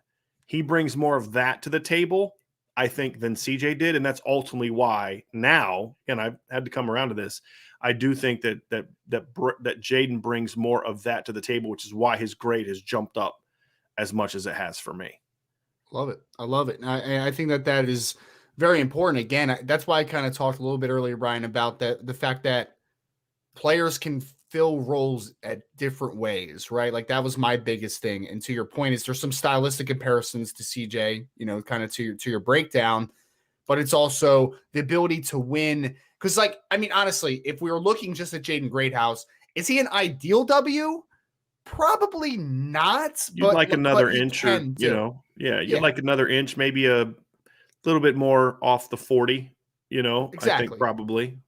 Yeah, for sure. I mean, so he's not the perfect player in that role, but the fact of the matter is that he has the skill set that he can do it, right? Like Right. that's what makes him special to me is the Right. fact that he can play anywhere and do those little things that make you a Right. good football player. If Javon McKinley can play that position the way he did, there's no reason Jaden Greathouse can't. And that was for an offense that just didn't throw the ball a lot more. And here's the thing I liked about Javon too, where I see a lot of similarities. And this is something that I also see as a similarity with CJ. One thing I liked about CJ Williams is he really played well in big games. If you go back and watch them, he'd have some games where he had like 3 catches for 30 yards, and it was against some team they beat 50-0. Sure. But it just seemed to me like when they played Bosco, CJ goes out and has 2 touchdowns, right? 2 contested touchdowns. I like guys that I don't. I mean, your numbers are great, but like you look at Jaden, you know who he also torched last year? Bobby Taylor. Kid going to Texas A&M. I mean, he embarrassed Bobby Taylor. I mean, there was the one where he just catches him and just stands him up and just jukes him, and Bobby's like grasping for air, and Jaden's running down the field. He made him look like he physically dominated him, even in the run game. Like he really was just too physical for him. He really was. And so he brings so much of that to the table and that's to me. So I love the big game money players. Jaden brings some of that. CJ brought a lot of that. That's one of the things I really liked about CJ, because I didn't think CJ was an elite athlete. I just thought he had more room to continue to grow as an athlete than Jaden does, and I still think that's true. But I think the things that's changed for me. People have asked me, why have you changed your opinion on him? And it's like, because I'm always going to be open to changing my mind. You should always, as an evaluator, do that. But this is also part of the reason, right? This is also part of the reason I brought Ryan in, because Ryan's one of the few people I know that whose evaluation skills I respect to the point where if he says, I think you need to give this guy another look, I'm going to give him another look. And so then you say, okay, what are the things about him I don't like? And then you start to look at those aspects of his game. Let me find some other film. So one of the things I did is I went to YouTube and said, let me see if I can find some on the field, like, up close video of him. And that's, you see that, and you saw that in the Bobby Taylor game. And so as I look and I start to evaluate Jaden, you start to see some of the things that maybe I missed the first time around, like he's a little bit more athletic than I gave him credit for. He's got a little bit more room to improve that, and he's not going to turn into, Will Fuller, right? That's not his game. But you start to see that there's a little bit more to his game than I initially thought. And there's a little bit more room for improvement. So as people say, well, your ceiling is higher for him now. No. My ceiling hasn't changed a ton. What's changed more is my floor. My floor for him is even higher now than it was before. And so I went from kind of almost punishing him of, I don't know how much better he's going to get from his freshman to sophomore, senior year in college, to where even if he doesn't improve a ton, this is a really good football player at his floor. So he went from a guy that I had more in the 150 range early on to now I have him in like that 60 to 75 range. As that's gone up, it's naturally bumped up his floor as well. Sure. And so he's not far off from being in that 4.5-star category. And honestly, the thing that keeps him out is he's just not an elite athlete. He's a good athlete, better than I gave him credit for, but he's not an elite athlete. And I think that is the thing that maybe where he can play the boundary, but maybe just being a full-time boundary isn't the best way to use him. But from all indications that we've had so far, Ryan, they have no plan to just place him in one spot and say, go play. It sounds like Tommy Rees would really like to move these guys around a lot more than what we've seen in the past, which anyone that knows me at all knows that I am all for that. I think that's a very, very important thing to do. There's no question.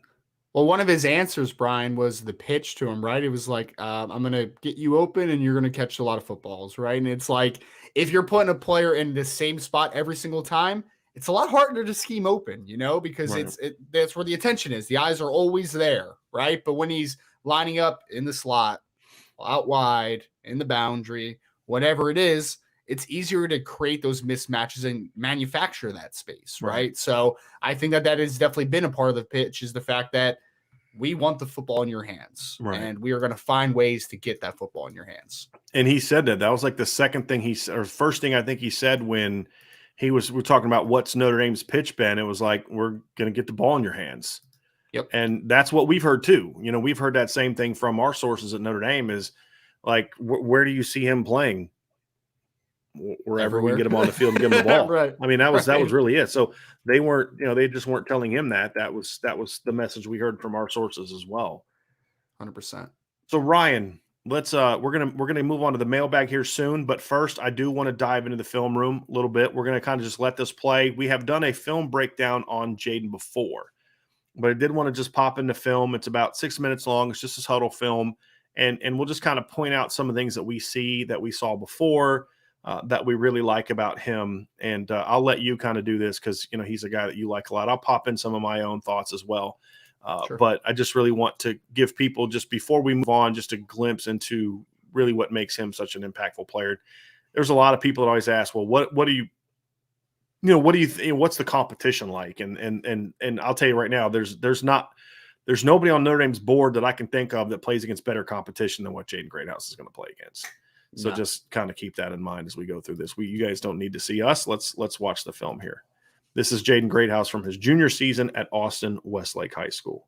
I mean, the first thing that I love, Brian, is I think when you take a look and hear some of the after catch ability here, you're going to see that Jaden understands release points at the line of scrimmage and he maximizes them, right? Like everything's not the same. Everything looks different depending on what leverage he's working against. And he understands how to attack blind spots. And what that means in blind spots is when a cornerback turns the back to the quarterback, there is naturally turning into a wide receiver. There is a spot that they can't see out of the corner of their eye because their body is turned a specific way. He understands how to attack that spot so that a cornerback then needs to react and then work in it out of his break to create easy separation. So those are some of the things that really show up to me. And then obviously the physicality there, you see it on the block on the last play. And then just, he's a different type of route runner. He's not the fleet of foot, smaller slot. He's a guy that compares, I think, a little bit as a route runner to like a Cooper Kupp. Cooper Kupp's not the most flexible athlete of all time, but he understands the finer, how to attack angles. Cooper Kupp's not Marvin Harrison as an athlete. He's not just like 2 steps out of his break. I mean, there's some, one of the things I wrote, Ryan, and here's what I wrote about this. This is in my class impact story, so I would encourage you all to read that. This is another example of what I'm talking about. Because as Ryan said, he's a little choppy at the top. Like, that's not ideal. But here's why he's successful, right? He look how he uses that guy's momentum against him, right? That guy's playing outside. He knows that guy is going to jump hard on his inside cut, so he bangs it. That guy overplays it, and he gets out, and now he's wide open. Yep. I think is that Katie? Is that Bobby Taylor right there? I think it is Katie doing that too. So I mean, those are just things you talk. I think that's Bobby Taylor that he's playing against right now. I could be wrong on that. Who committed to Texas A&M? But here's what I wrote, and this is what I'm talking about. I said he isn't a truly elite athlete. I said Greathouse knows to get open in every way. That means he knows how to win at the line, to use his body language to manipulate defenders, and to use his stem to gain an advantage. He also has a great feel for using his post-break movements to gain separation and get open. He knows how to leverage his body to shield defenders away from the ball, and he knows how to get free against the zone. All these skills fit perfectly, and then I kind of talk about how that fits. But that's exactly what you were talking about, Ryan, is this kid just understands if I break this way, I'm going to get free, where if I break a little bit that way, then I'm not. And that feel for the game is incredibly advanced for such a young player. It really is impressive. I saw someone joke about it too, Brian, a few weeks ago, talking about Greathouse. They said that they thought he could be a move tight end too with how well he blocks. I'm just like, you're not 100% wrong. Like, obviously that's not what's going to happen, but it's just a funny idea. And that's another thing why the Floyd and Javon McKinley things, because Michael Floyd was a dominant blocker. Javon McKinley in 2020 was a dominant blocker. Go watch the touchdown run that Chris Tyree had against Florida State. A big part of that was Javon McKinley just killing a guy down the field. I mean, just destroying the guy and just couldn't get off of him. And that's something that you said, like you said, that brings a lot to the table. And especially if you can get a guy to the field doing that, it makes your screen game so much more impactful because you can actually get a push. It's kind of like an offensive line, right? Like when you're talking about an offensive lineman, when we talk about run game, what do we talk about, Ryan? Resetting the line of scrimmage in your favor, pushing them down the field so your back can make a cut further down the field. Well, the same is true when we're talking about perimeters blocking from a receiver in a corner. If a receiver can block a guy 8 yards down the field, you're going to have a lot more room to work than if he blocks him 2 yards down the field. And that's something that Jaden Greathouse brings to the table. 100%. And, he's a really smart football player, but he's physical, man. He's really so physical. He's so physical. You can tell he's one of those guys that when the football is in the air, why would he think anything else but that the fact that it's his ball, right? Like it's just, he's one of those guys that has that competitive nature to him. And you can see it in his blocking. You can see it in contested catches. I see a lot of people in the chat saying like contested catches are fantastic. They are. And it's not just because he's a bigger guy. It's because he has great body control and he has very strong hands, like incredibly strong hands. Yep. And he understands body positioning as well. Yep. And let me say something else about this too, and this is important. There are past quarterbacks where you look and say, "Well, I don't know if this guy and Jaden Greathouse are going to connect real well." You know, like this is not the kind of kid you necessarily wanted in 2017 with Brandon Wimbush. You know, but when I think about him with Tyler Buckner and then him with CJ Carr and potentially Austin Novosad or a Kenny Minchie type, right? Look at all the guys that Tommy Rees is recruiting. One of the things about CJ Carr is CJ Carr and Cade Klubnik have a lot in common as players. You know, don't have the bazooka arms of a Nico or a Jaden Rashada, right? But just their feel for the game, their timing, and their ball placement is tremendous. And so when you have a guy like Jaden Greathouse, it's kind of like, as I said, if a quarterback truly understands receiver play and the impact that body positioning and leverage and all that has, and CJ shows that, Tyler shows that, has shown that, then that guy's going to say, I don't care if he's covered. As long as I have a window to that receiver, I'm going to put this thing high and away and let Jaden go get it. I'm going to put this thing on low and away and let Jaden go get it. And that's why a kid like this and a kid like CJ Carr, for example, and I'm going to use CJ Carr because they don't have a 2023 quarterback commit right now. But guys like that, guys that have great understanding of not only timing, but can put the ball where they want it. And what's the one thing that we've bragged about CJ Carr. And John Garcia was talking about the other day. Is this kid, his ball placement is as good as anybody in either class. Yep. And when you have a guy and the only guy that I would say compares to CJ Carr in the last couple classes from just a ball placement standpoint is Cade Klubnik. He's the only one that I would say is better than CJ Carr, like definitely better than CJ Carr from just a pure ball placement standpoint. And we saw what Cade Klubnik and Jaden Greathouse could do together. So I think that's the other aspect too, is how well do these receivers fit with your quarterback?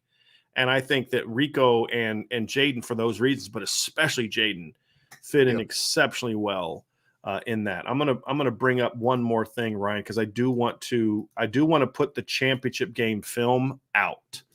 So this is just the clips this is the state championship game against, I believe, was Geyer undefeated or did they have a loss? No, they had a couple losses. I think they ended like 11-3 or something like that. So this is against Denton Geyer. I'm gonna look up what their record was, but this is in the state title game last year. And as Ryan said, this is a team that had three. They ended up 14-2. So they actually only had one loss coming into this.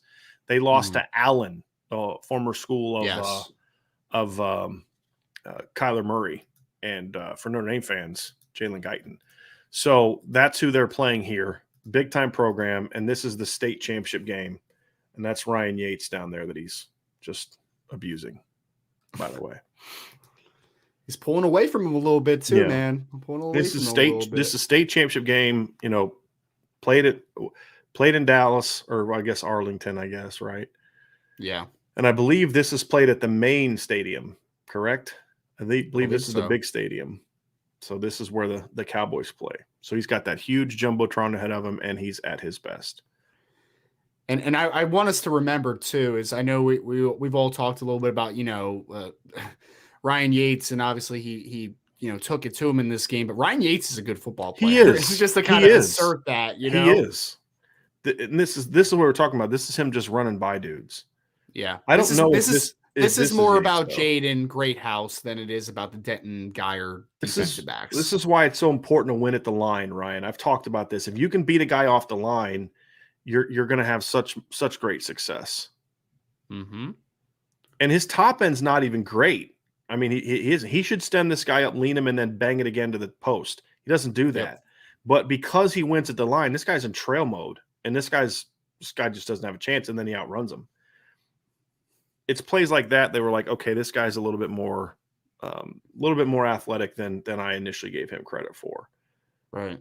I think y'all are also seeing why I love Cade Klubnik as a player. Yeah, that is Ryan Yates, actually. Mm-hmm. Yeah. This is what I was saying. Wasn't like where he caught a pass 20 yards down the field, Ryan Yates falls down, and then he runs, and that pads his stats. I mean, this is him just smoking a dude, right? I mean, that's what a lot of this stuff is. Oh gosh. Cade Klubnik did have some nice nice pockets, though. He had some nice pockets. That's a little pressure there. Look what he does at the line of scrimmage. He's at the top of the screen. Look what he does at the snap. Oh no! When you can get a corner of that that plays at a school like Denton Guyer to just fall, I think that's Eli. Maybe. I think that was Eli he was matched up against there. I could be wrong, but yeah, that's big boy football right there, folks. Sure is. Yeah, that's big boy football. So that's the title game against Denton Guyer. So he was at his best in the biggest moments, and that's what you want, right? At the end of the day, what are we doing here, right? What are we talking about? What's the whole point of this whole thing? You're at Notre Dame. It's to win a championship. Well, how do you win championships, right? It's you got to have your best players be at their best in the biggest moments. I think that's the big, and this is something, Ryan, you and I have talked about. That's one of the reasons I believe Isaiah Foskey is so incredibly underrated as a player. Because Isaiah Foskey is a money player. That's why I've always thought Khalid Kareem was vastly underrated at Notre Dame. Because the one thing you knew about Khalid was end of the Michigan game, end of the Pitt game, whatever. When a play needed to be made, Khalid was going to make it. Isaiah Foskey this year, I mean, think about it. Like, he gets them back in the Cincinnati game with his strip sack. Oklahoma State's getting ready to just completely put that game away in the Fiesta Bowl, and he strips the ball, and Notre Dame gets it back and allows them to get back in the game. You need guys that are money players, and money players aren't stat producers only. They are guys that when the game is on the line, it's the money moments. You're like, that guy, you need to get that guy the ball. And Will Fuller was that way to me, right? Like, that's one thing I loved about Will Fuller is like he had the drops, he had bad hands, but I've always asked, name me one time when a play was needed to be made that Will Fuller dropped a pass. And you can't name it when he was at Notre Dame, right? You can't. Yeah. And that's money, right? I mean, and Will had, I mean, what do you have? 3 game-winning touchdowns that year, right? He had one against Virginia. He had one against Temple. He had a game-winning against Temple. So, I mean, you're talking about a guy. I love. You need that to take that next step to be a championship program. You need guys that are money players, and that's the final piece to this with Jaden Greathouse. This is a money football player, and you guys could see it, right, when we were interviewing him. He's not cocky. He's not arrogant. He's not that, boy, that guy rubs me the wrong way. Yeah, but he's really good. He is just a really confident kid. And that's the kind of guy you look for, in my opinion.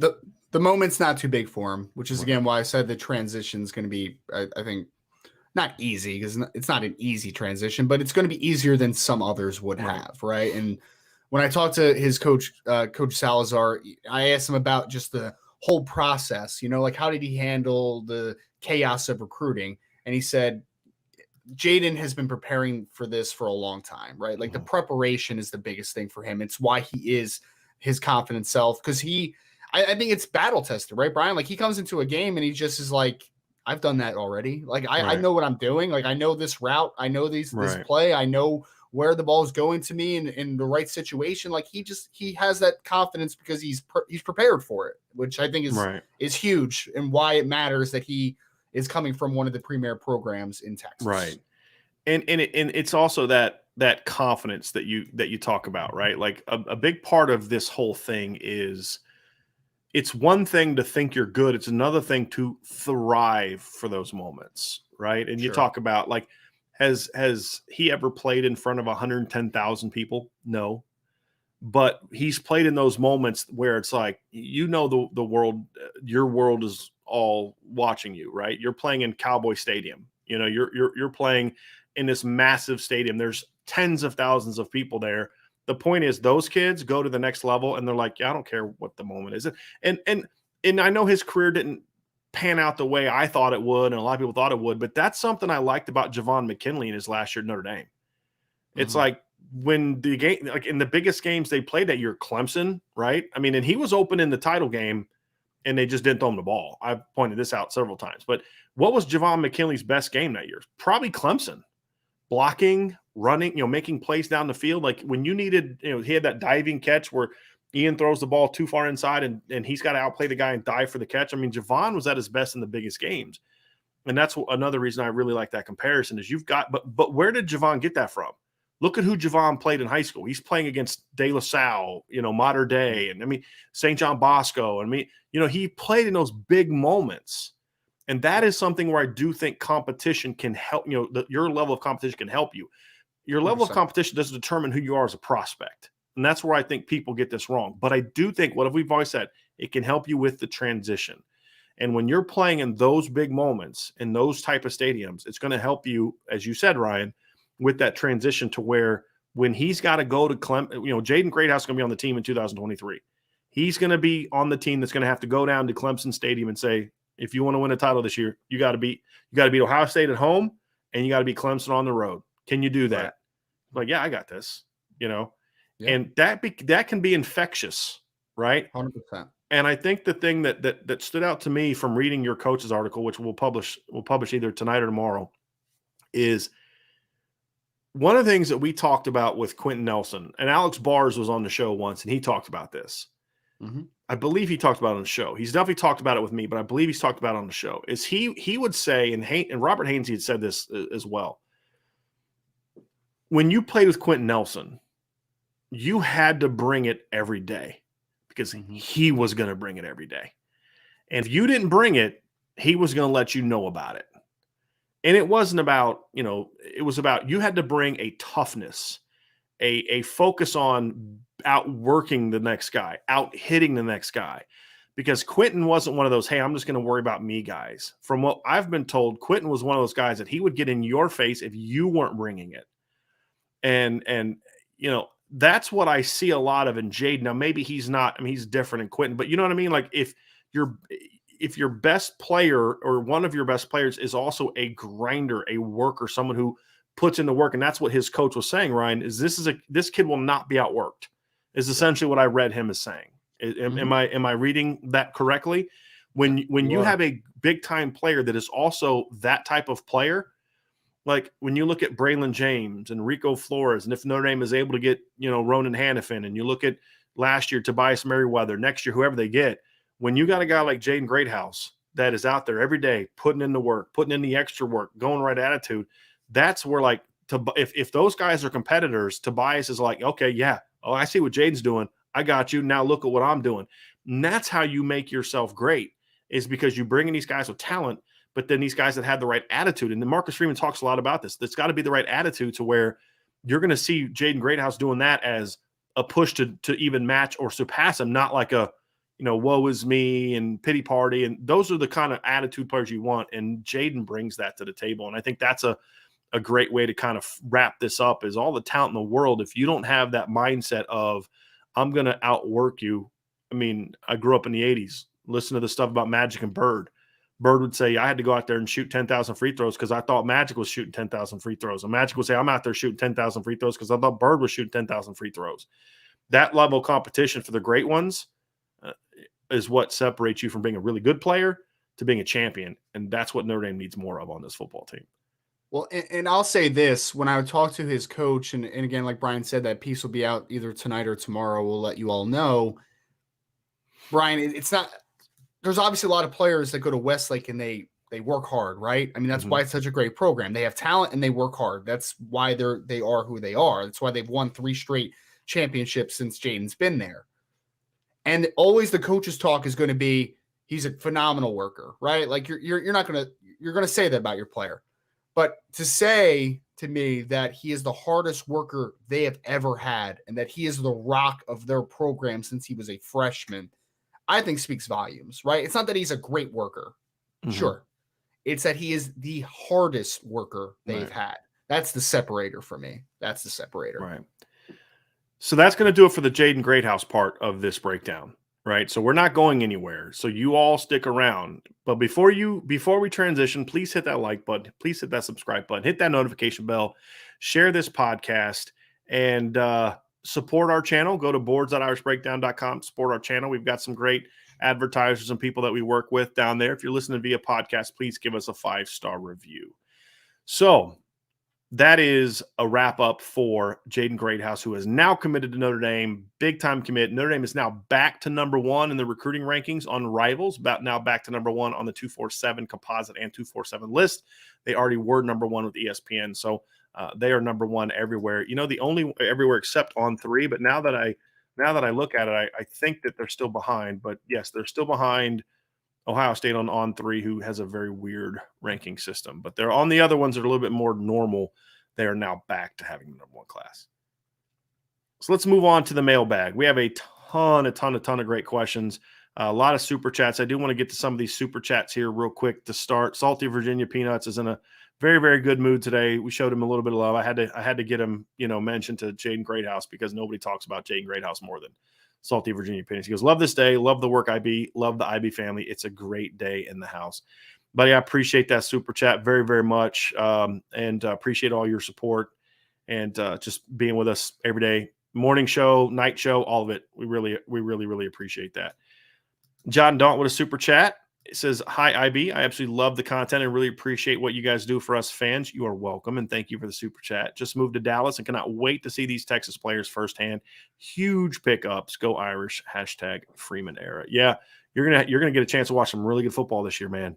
There's no question about that. And we have a lot of, Ryan, Jaden Greathouse questions, and I'm going to try to get as many of those as I can out of the way now. But we have a lot of other questions that are not related to him. And if you have questions, now's the time. So we're now starting our mailbag. This is now the Notre Dame mailbag. So, throw those in there, and we'll certainly dive into those. But I want to get to some of these Jaden Greathouse ones first. At least some of the Jaden Greathouse super chats. So I just had to get this one out. Christopher Moore, keep up the great work, guys. Just joined the boards last Friday. #Michigan can suck it is his name on the message board. I did actually see that. Should have joined a long time ago. It's awesome. Great info. Hey, look, buddy, there's never a too late to join, right? As long as you join, it's all about moving forward, right? We need to worry about what's behind us. But appreciate the super chat and obviously joining the message board. Joe Custom with another super chat. Thank you, Joe. Thanks for the great coverage, fellas. You're welcome. Could you please rank the 4 receivers, James, Flores, Greathouse, and Hannafin by floor and then again by ceiling? This is a really good one. Now, of course, Ronan Hannafin is not committed to Notre Dame yet. Notre Dame is still working to get him. Let's assume that they get him. This is going to be a very interesting conversation. So, Ryan, I'll go ahead and let you start. We'll both give our floors first. Sure. And then we'll give our ceilings. So let's kick it off. Yeah, floor, I would go Jaden Greathouse number 1, top floor. Number 2 gets a little tricky, man. I guess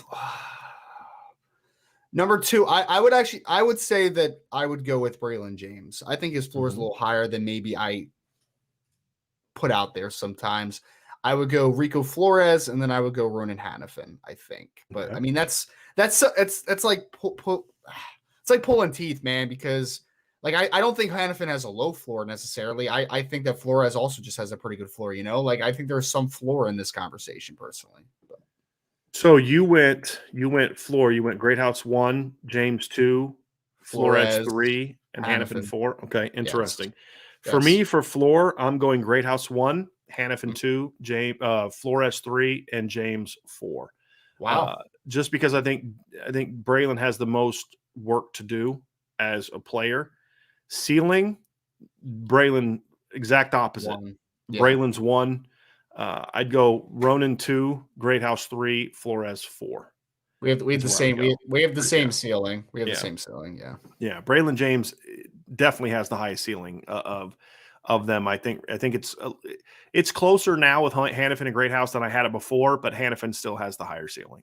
And it really, ceilings a lot of times just comes down to your athletic potential. And I think that's ultimately where, that's ultimately where to me was always a bit of my hang up for Greathouse was that right there. It was the ceiling. It was it was the explosiveness. I think James and Hannafin are both elite athletes. I really do. I agree. I think Greathouse is a really good receiver, and a ceiling is essentially everybody maxes out their potential. I'll say this: I think I have more confidence that Jaden Greathouse is going to get to his ceiling than anybody else in the class, and I'd probably put Rico number 2 in that. And I think you could argue that Rico might get to his ceiling more than anybody else. He's the only one who could compete with Jaden Greathouse. But if you're just looking at the ceilings, that's how I'd rank it. That's a really good question, Joe, by the way. I really enjoy those. So thank you for that. Griff Weedler, thank you for the super chat, Griff. Don't get to catch the live show much, but today is a great day. Love what you guys are doing and looking forward to meeting everyone at the Cal game. Yeah, me too. Ryan, I don't think have you made plans yet for games this year, for home games? Just Marshall so far. Okay, because I knew you and Joe were kind of both going to be at those 2 games. I wasn't sure which one was going to be at which. I couldn't remember. I think Joe's gonna be at Cal. I think. Yeah, because I think I saw you said you're going to miss by a week, but I didn't remember if it was you were going to be at Cal and he's going to be at Marshall or the other way around. Yeah. So very much looking forward to it, Griff. Very much looking forward to it. Ryan, this will be more for you. Will Chesanik asks his comparison for Jaden Greathouse was AJ Brown. How would you talk about that one? I don't hate it, Will. I think there's some because I think the similarities are that they're both like physically well put together guys, right? They both have the yak thing to their profile, right? Like they break a ton of tackles. I think AJ is a little more explosive though than Jaden, but I think Jaden is more smooth, if that makes sense. Like I think Jaden at the same age is just he's a better route runner and just kind of like pure wide receiver, but AJ is a more explosive athlete than a Jaden Greathouse personally. Yep. I'm right there with you. It's exactly my thoughts on that one. I think this is the one maybe you're asking about, Ryan. Fighting Irish says, don't you see him, Jaden Greathouse, getting big enough to be similar to Tommy Tremble or not? I don't see that. I don't see him being a 240-pound guy. Not if if his weight is good. Yes. If he's got good weight, I think 220 is probably about as big. I don't think he's going to add a ton of weight onto what he is now. No, I think you're just going to maintain it and just increase the flexibility, reshape right? Like I think that's exactly. Like I don't think he's going to stray much more than 215, 220 because he's 210 right now and he's dense right now, right? Like he's like I don't think you want to put a ton more weight on him. Right. Because then you start having diminishing returns. Right. Yep. Guy gets too big. He loses flexibility. Your body's only meant to handle so much weight, and everybody's is different before you have diminishing returns. And this is true of even if it's good weight. If it's just a bunch of muscle, you can lose explosiveness. You can lose speed, flexibility. And that's part of what makes a great strength program is they know the difference. And, that's kind of where we go. And we have super sticker from Kirk Roberts. Thank you very much for the super sticker, Kurt. We appreciate that. Great last name. Yes. Didn't know if it was like your cousin or something like that. He lost a bet and he had to pay you a super sticker. No relation. John Bertucci. Thank you, John, for your super sticker as well. We appreciate both you guys. Matt D, his super chat says, we have now surpassed BK's best class in points, his 2013 class. That had 23 commits with our 20th commit in 2023. So he's saying even at just 20, Notre Dame has now more points on the 247 composite board than any Notre Dame class Brian Kelly ever had. And they're not done yet. And they're 3 people less. Yeah. That's impressive because that class had several 5-stars. I mean, you're talking about that class had Jalen Smith in it, Greg Bryant. Now, the one thing is that class, I think, would have still been higher. Matt, you maybe correct me if I'm wrong, if you include Eddie Vanderdoes, who actually did sign with Notre Dame, right. So like if you were looking at it on signing day, I wonder if that class would still be higher. But the point is that's impressive because they're going to get 3 more guys. And you look at the guys that they have, and that's a really good place to be. Mm-hmm. So now we're going to start diving into some other questions, team-related questions, some other recruiting questions. So we've kind of gotten a lot of those. We'll still answer some Greathouse questions if they come, but we'll get into some other ones. Trip Bergen had a question, right? He says, you guys mentioned that Notre Dame will have 26 to 27 players in 23, with them being at 19 now. And, of course, Greathouse has since committed. And realistically, Greathouse, Love, Hannafin, Osborne, and QB on the board. Who else will they go after? Just want to make sure we're clear on one thing, Ryan. We said they can and would like to get to 26 and 27, which included a 5th defensive lineman. It included trying to get a 5th DB. It included trying to potentially have a fifth receiver. Those were wants, not needs. Right. I think 23 to 24 gets them to meeting all of their needs numbers wise. So I just want to make sure you understand what they could get to and what they had to get to, or that was more of it if they land everybody. So I just want to make sure we're clear on that. But anyway, Ryan, besides that list, you want to kind of talk about kind of what's next for Notre Dame?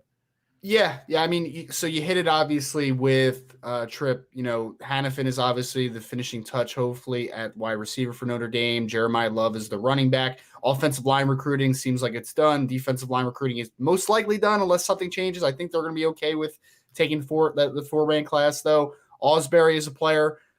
Quarterback, of course. I would say a couple other players that we still need to keep in mind is we know that the commitment is going to drag out a little bit, but Notre Dame is still recruiting at Samuel Mpemba, and they intend to take that one into the fall. So that could be your fifth defensive lineman, or stick him at Rover, whatever you want to call him. That's your athlete on defense. And then they're talking to other players like what his name's Minich, right? That's Ben going Minich, to come on the 26th. He'll be on campus, who I know they're doing their homework on. It's not definite that he'll be in the class or he'll even push for him, but they're doing the homework, and so he's a guy just to keep an eye on.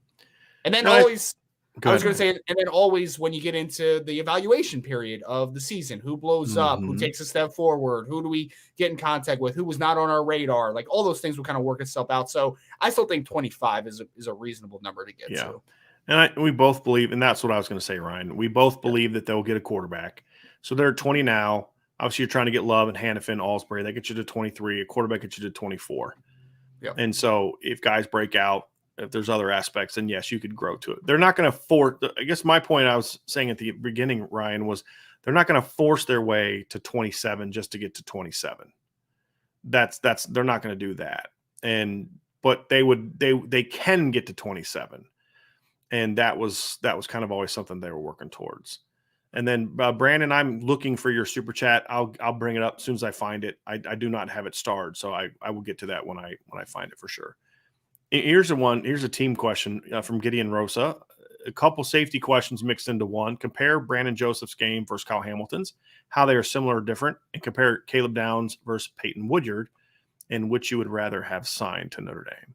It's interesting. So let's take the first one. Brandon Joseph against Kyle Hamilton. How are they similar and how are they different?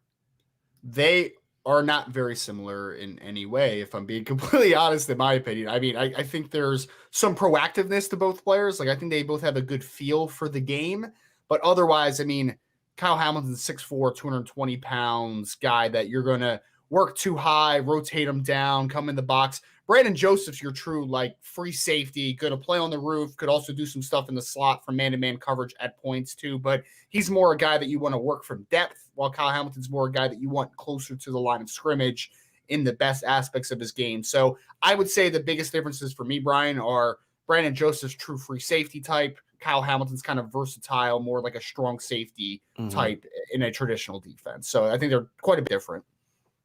And then the second part of that, Caleb Downs and Peyton Woodyard, how you compare and which you would have. I honestly think what you just said about Joseph and Hamilton could also be exactly what you say about Downs and Woodyard. Yeah, no, it's fair. I mean, so Peyton Woodyard, if I start with him, of course, the 2024 safety out of St. John Bosco, he's a physical dude, man. Like, he will come down and he will smack you, and he's an explosive player too. Caleb Downs is a little different, where I think Caleb's a little more loose. He's a little more versatile. He can play from depth a little more. He's kind of more of your versatile all-around safety, while I think Peyton is definitely better coming towards line of scrimmage, but Peyton's also, I think he's a little more better from depth than like a Kyle Hamilton was coming out of high school. So a little bit of similarities there from the fact that I think both are sufficient coming from depth and they both have solid frames, but I think Caleb just has more of an all-around profile right now than Woodyard does. But Woodyard's also only coming off his sophomore year, so he can obviously develop. And I'll say this, he's further along as a sophomore than his cousin was as a sophomore. He's not where Kyle was as a junior and definitely not as a senior. Because I had Kyle Hamilton as a 5-star player as a junior, but he was not that guy as a sophomore. Peyton's ahead of where Kyle was as a sophomore. Now, again, that doesn't mean a hill of beans because guys project differently. And I think the fact that Kyle comes from a basketball background, meaning his dad was like a 6'7" basketball player, he had a different body type. Yeah. Right. And so that kind of factors into it. But he's ahead, where I think Peyton's a little bit more physically advanced Kyle looked like a guard, like a shooting guard for much of his high school career, meaning like long, gangly, skinny, looked like a basketball player more than a football player, to be honest with you. And then, of course, he eventually filled out. But, he's really good. I did find your super chat. Brandon Plesner says, when Greathouse originally was offered, I thought Notre Dame was too late to the party and had no chance. This is huge. What a great job by staff. # gap closer. He is definitely a gap closer, and it makes this recruiting receiver class much. It's a gap closing receiver class if they don't add another guy. Ronan Hannafin takes it to the next level. They have to get, and we didn't dive enough into this during the show. I completely forgot to get into the what's next. The what's next is simple. It's Ronan Hannafin. You've got to get Ronan Hannafin. You cannot afford to miss on Ronan Hannafin. He's too important in this class. Because he caps it off with another very high ceiling, explosive, athletic guy that would give this roster a huge influx of size and good size, not like everyone's a cookie cutter, 6'4", 220-pound size, different types of size. That's really what's next. But yes, Ryan, I felt the same way about Braylon James. I mean, there's two well, and then what was it that Rico Flores said in one of the Twitter verses the other day? If the previous staff was here, they're not in his top 10. Yeah, I know. I mean, folks, you're seeing it, right? Like, does everybody finally see it now? This was never a Notre Dame problem, at least not in the last decade. End of Lou Holtz's era, during Davies' era, when Notre Dame was kind of fighting against itself, academic people didn't want football to be good, whatever. That has not been the case in a long time. I'm not a huge Father Jenkins fan. Nope, everybody knows that. But I'll say this, during his and Jack Swarbrick's tenure, they have done everything possible to help the football program, but while staying within the framework of who they believe they are as an institution. This is what Notre Dame has been capable of for a long time. It wasn't the institution that held Notre Dame back. And you're seeing that, because I'm going to tell you right now, nothing has changed on the Notre Dame side in this class. Nothing. And you know something Brian Kelly never had to deal with? NIL. True. And the fact that they're doing this just goes to show, number one, the power that Notre Dame has always wielded on the recruiting class. It's just whether or not you're willing to wield it. This staff is, and that's why you're seeing 2 top 100 players from Texas that when Notre Dame got on them in January, we're thinking, too late, way too late, no way. Well, it's a great layer too, Brian, because somebody said it in the chat when we first started. I think it was like they went into Texas, not only got 4 high caliber players, they also beat the NIL stuff, right? Like they went into Texas and got players when we know for a fact that a couple of those recruits have been offered NIL money. We know that NIL big money. And Notre Dame was able to beat those schools that were offering big money to a couple of these recruits. So yes, it is the initiative and the grind of this staff. You cannot undersell just how incredible it's been. I know for a fact of You're doing math. You're doing math. No, I like it. I know for a fact of at least 5 Notre Dame commits that have been offered 6-figure NIL deals. 2 of them play wide receiver. Those are just ones I know of. Yeah. So that is, that speaks to that. There's a lot of savvy kids. There's a lot of kids who aren't savvy, that don't have savvy parents, and have parents looking for the wrong things. We've discussed that. There's a lot more savvy kids with savvy parents than people realize. And that's always been true. And there's parents that we know of that were offered 6-figure deals where their parents said, yeah, that may be the best thing for you over the next 12 months, but this is long-term. You're only 17. You're only 18. You got to position yourself to be able to make that kind of money and then some moving forward in the place that gives you the best chance to do that's Notre Dame. That's just a fact. That's exactly how those conversations have gone. And that's why Notre Dame is sitting here with the number 1 ranked class and the best class they've had to me, this is going to be the best class when it's all said and done, the best class since the 08 class, if not better. This has a chance to end up as the best Notre Dame class they've had in the modern era, which to me is like the rivals era, which is like 02. And a lot of it's because Notre Dame wields a lot of power, and you have a staff willing to use that. And they're not going to get all the guys they wanted, clearly, but nobody does. Sure. And but what they're doing though, and again, to go out down to Texas and do that, it says It says a lot. It says a lot about what Notre Dame is doing right now. It's a little impressive. It's a little. It doesn't suck. Definitely shopping down a different aisle. That's for darn sure. Here's a couple really. Well, here's one. Let's do this one first because this is kind of in relation to some of this recruiting stuff we've talked about. It's a great question from Notre Dame 2164 who recently signed up for the message board. Thank you for that, buddy. Glad to have you. Who will be a better college receiver, Tobias Merriweather or Cardinal Tate? It's interesting. Am I assuming that both players hit their ceiling? That's my first question. Mm-hmm. I guess I would lean Tobias slightly, but I don't want to.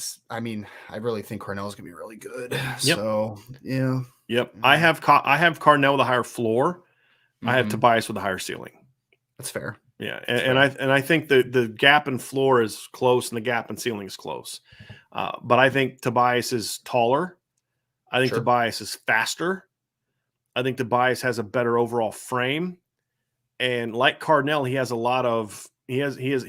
good feel for the game. I think the thing, Cardinal's very strong for his size. He is. He's like not a real big kid, but he's very strong. And I think that's the thing he had over Tobias as a junior.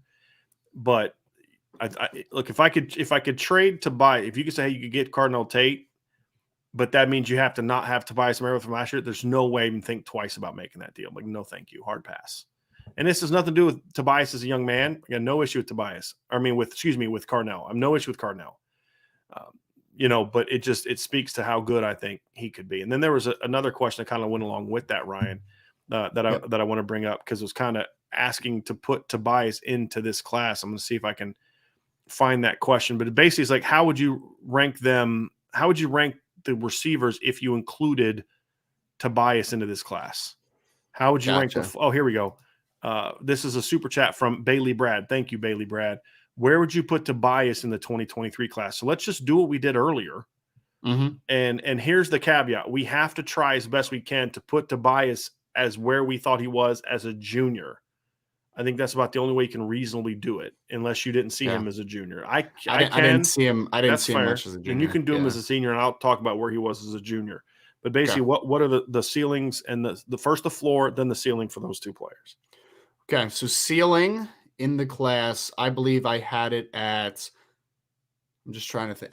So I had Braylon James, Ronan Hannafin, Jaden Greathouse, and Rico Flores, right? So now we're trying to. Wait, or was I working against Cardinal Tate here? No, in the 2023 class. Sorry. 2023. So you just add Tobias to the 2023. So the 22 and 23 classes together, essentially. Yeah. I would say Tobias would slot in as my second on the ceiling, so right behind Braylon James. And the floor, I think he's right behind Jaden Greathouse at number 2. We are on the same page with the floor. I have him as the number 1 ceiling. Interesting. I think Tobias is a stud. I do. And I even have him ahead of Braylon, even as a junior. I do. Well, you know what? Actually, no. As juniors, I think Braylon is now thinking about it, Braylon was more explosive than Tobias as a junior. Tobias took a jump athletically as a senior, and you started to see it in this spring track season. So, no, Tobias, based off junior film, would it be number 2 and 2? Number 2 floor, number 2 ceiling. 2 floor because the one thing Tobias always had, he had a great feel for the game. Of the 5 guys we're talking about, Rico and Tobias are right behind Jaden Greathouse in regards to route running, feel for the game, football IQ. Tobias was just really skinny as a junior, and he wasn't super explosive, but I loved him as a player. He was a 4.5-star kid for me, coming out. So, and when you combine all those kind of things. So when I look at him as a senior, when he got more explosive, that's when his ceiling got higher for me. But as a junior, now that I rethink, because I did say junior, I would say Braylon's still number 1 for me as far as ceiling. And then Tobias would be number 2. He is really good. And I think a lot of that, a lot of folks didn't talk enough about him last year because it was always about the kid that was always visiting somewhere else, and Amorian Walker, and it was always CJ Williams who was uncommitted and, or committed, but then looking around. But Tobias and a lot of people buy into the recruiting rankings. I don't care what the recruiting rankings say. There were not many receivers last year or this year that are better football players than Tobias Merriweather. They're just, with all due respect, there just aren't, in my opinion. Let's get to some more questions here, Ryan. We have some great questions here. here's some really good ones. I like this. Sean Kane, in what order would you rank these Lou Holtz teams that did not win a championship? 89, 90, 92, and 93.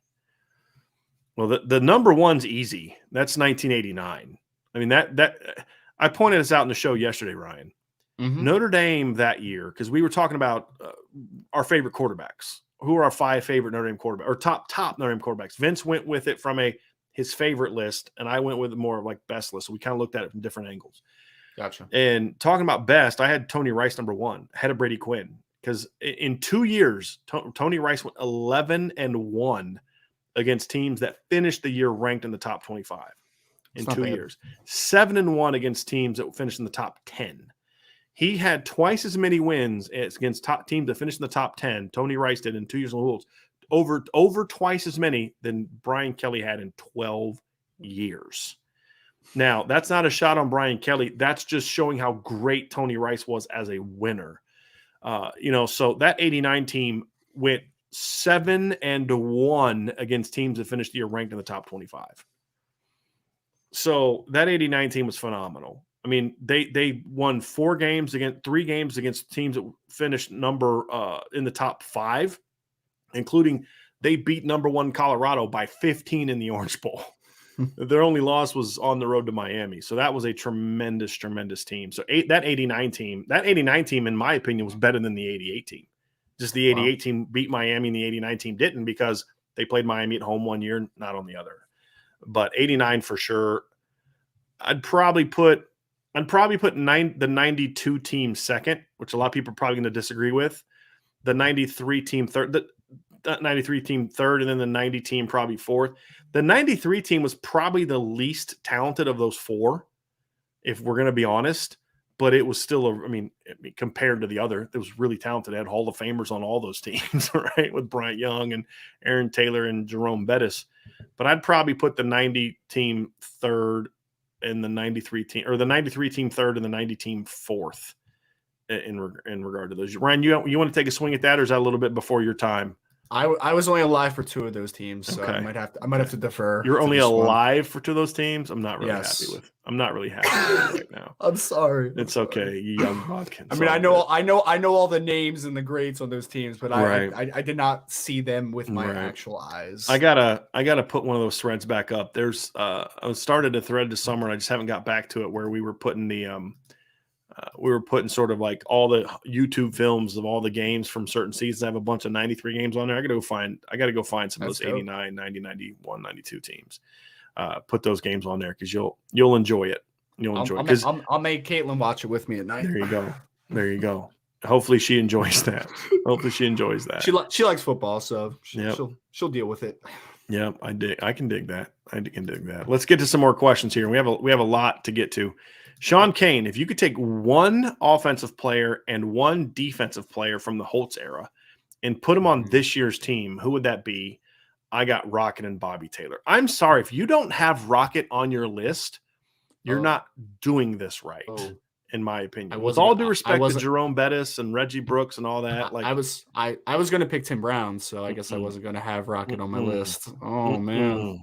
Oh, man. Oh, no. Hey, we're now accepting applications for Director of Recruiting in Notre Dame. First of all, he only had Tim Brown for two years, 86 and 87. It counts. And with all due respect to Tim Brown, he wasn't Rocket. And so, not that it's a bad choice. Like Jerome Bettis isn't a bad choice. Aaron Taylor wouldn't be a bad choice. Reggie Brooks wouldn't be. They'd all be great choices. Rick Meyer wouldn't be a bad choice. Derek Mays wouldn't be a bad choice. There's some great players, but Rocket is he's the most dynamic player I've ever seen. He was a special, special player. And in today's spread off, he would be doing what we're talking about Braden Lindsay doing, but he'd be doing it with a 4.2 40, which is ridiculous. It's crazy. Defensive player. He goes Bobby Taylor. Who would you have as your defensive player? Todd Light came to mind immediately. Yeah, that's who I would have. Because, you're talking about who's going to be your corner opposite Cam Hart. And wouldn't that be where we kind of all look? We could talk linebackers and Michael Stonebreaker, Demetrius DeBose, guys like that. Obviously, Bryant Young was a Hall of Fame defensive lineman. That would be an interesting one. I mean, I would love the historical context because I mean, obviously I remember Bobby Taylor and Todd Light both in the NFL, but I mean, which one was a better player in college? I Oh, guess Todd is my Light. question. Todd Todd Light. Light, right? Oh, yeah. I Todd Light was I a thought two-time of just off the top of my All-American. head. Yeah, Yeah. exactly. Two-time All-American. I mean, just elite player. Wore the biggest shoulder pads that a cornerback has ever worn in the history of football, I think. But no, Todd Light was a better player. I mean, like Tom Carter, being in that conversation. Bobby Taylor wasn't even a cornerback his whole career at Notre Dame. He also played some safety. Bobby Taylor was really good. Jeff Burris, I mean, look, give me any of those. Give me Tom Carter, Todd Light, or heck, give me Stance Magala. I mean, that dude could fly. But Todd Light, to me, was the best corner. I used to really like Bobby Taylor when he was in the NFL. Yeah. He was a really good player. Yeah. Now, again, we're talking about not saying who's the best player, or not even who the best player, because to me the best player that Notre Dame had during that time was on defense was Bryant Young. Sure. I mean, but like to me, it's like that just makes your strength stronger. Sure. Whereas Todd Light maybe he's a touch behind BY as a player, but at a much bigger position of need. And that's kind of where I come from on why I picked Todd Light in that instance. Corner would be the no-brainer on defense to get one of those. And they had some great ones. I mean, Tom Carter was a first-round draft pick. Jeff Burris played some corner during his career. He was better at safety, in my opinion. But Bobby Taylor was a really good corner. But could you imagine that where Cam Hart would be your small corner if they had Bobby Taylor? That's what it would be. That's crazy. Yeah. Yep. All right, we got some more questions. This is really good questions. But yeah, could you imagine a Todd Light type corner opposite Cam Hart and a Rocket Ismail type player on offense? That'd be a lot of.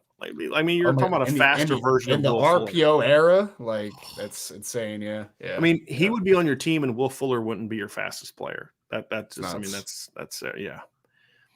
Andrew Sakalowski. Here's a general football question. Can you explain how colleges signal in plays, both offense and defense? It varies. It varies from team to team.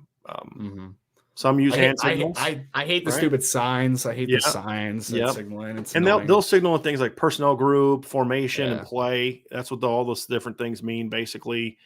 Some will still use signals, and you'll have dummy signals and then live signals, and you got to know who's live and who's a dummy. So, like when you have four quarterbacks signaling, they're not all signaling in something. Somebody's the dummy. Now, what you may have is, this guy is who we're getting the formation from, and this guy is who we're getting the play call from, or whatever the case may be. It just varies from team to team, to be completely honest with you. Yeah. That's the other one. Is they'll signal in a number, and the number is, okay, play 24, that kind of thing. And then something else might mean a direction or whatever. Right. Yep. So, because like that's the thing is like you give 21, and then you give some kind of, because you're going to have the play call in the formation, or you may say a different formation, but then the play – some kind of signal that way, but it's different. It's different with each kid. That's what I don't think you could do this in college, except maybe down the road when they break off and they're no longer, if they're not an NCAA and it's just like 50 Power 5 teams essentially anymore. I wouldn't mind seeing them kind of go to like what the NFL has. You can't do that in college because it's just so expensive. I mean, that's not the red dot and everything. Yeah, with the thing where you're hearing from the coach, you wouldn't be able to do that across all 130 plus teams in NCAA. You couldn't do it. Notre Dame 2164. How many games do you guys think it will take for Tyler Buckner to hit his stride and really maximize his abilities? I'm going to let you speak on this because we spent a whole show on this yesterday. Yeah. It's a big part of our show yesterday. I mean, I think – look, he's going to be his second year in the system. I understand that the playing time last year was spent more as in a specialized and simplistic role.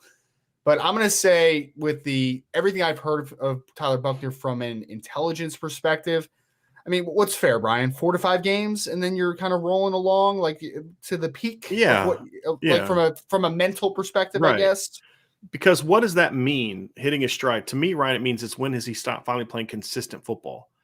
I mean, his best game of the year may come in the first 3 games, but that doesn't mean he's going to consistently be that player. And that's like he could come out and play lights out against Ohio State, pull off an upset win, and to go play like garbage the next week against Marshall. That's what sometimes happens with a young player. I mean, that's, but it's so to me, when I think hitting your stride, it's just where every week you just know this guy's going to be a guy.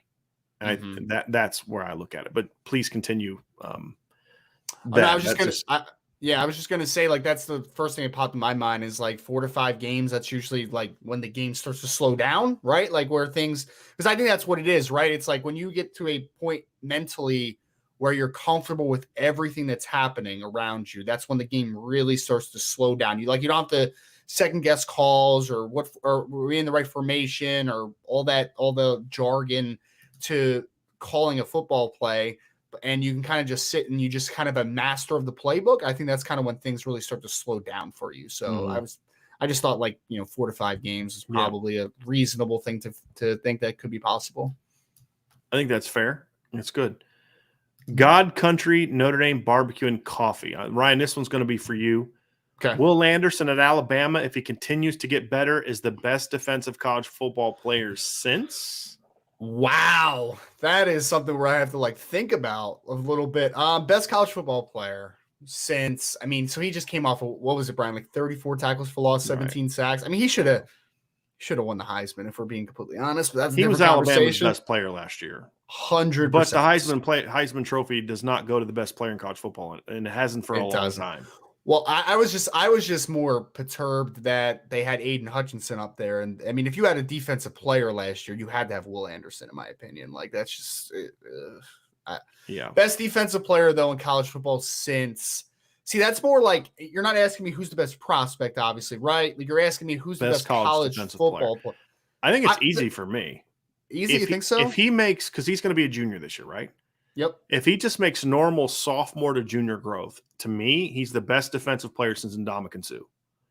Interesting. I think he can be that dominant. And there's some great players. I was thinking about Luke Kuechly because that was he was a dude in college, man. He was phenomenal. Yeah. But Manti was pretty good during that stretch as well. Sure. But the thing for me with Luke Kuechly was as basically a middle linebacker. Yeah. It was a little easier to avoid that, I think, than a guy who's just rushing the quarterback.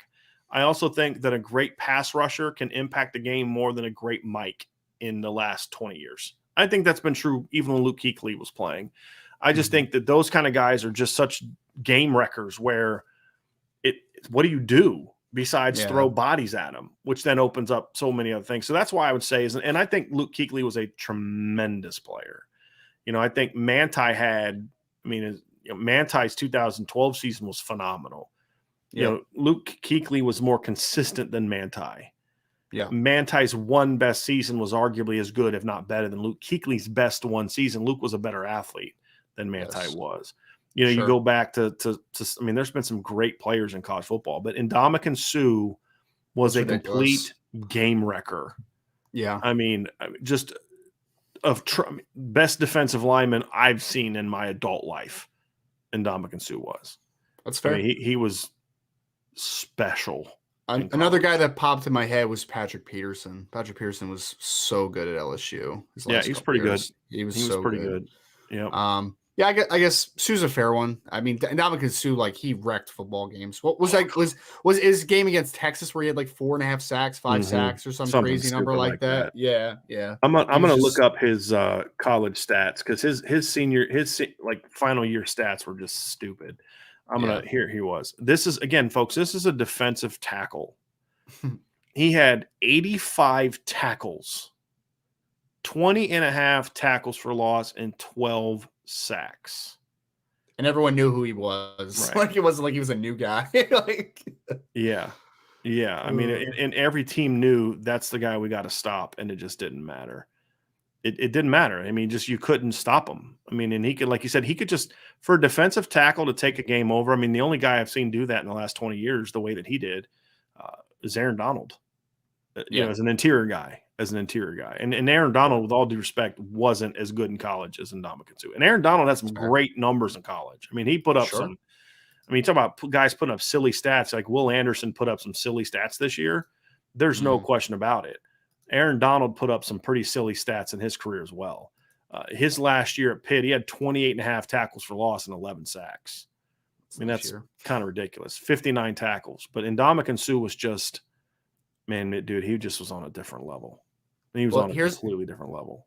Here's a question, because, obviously different position, right? So, but Will Anderson just had over 100 tackles. He had like 34 tackles for loss, 17 sacks.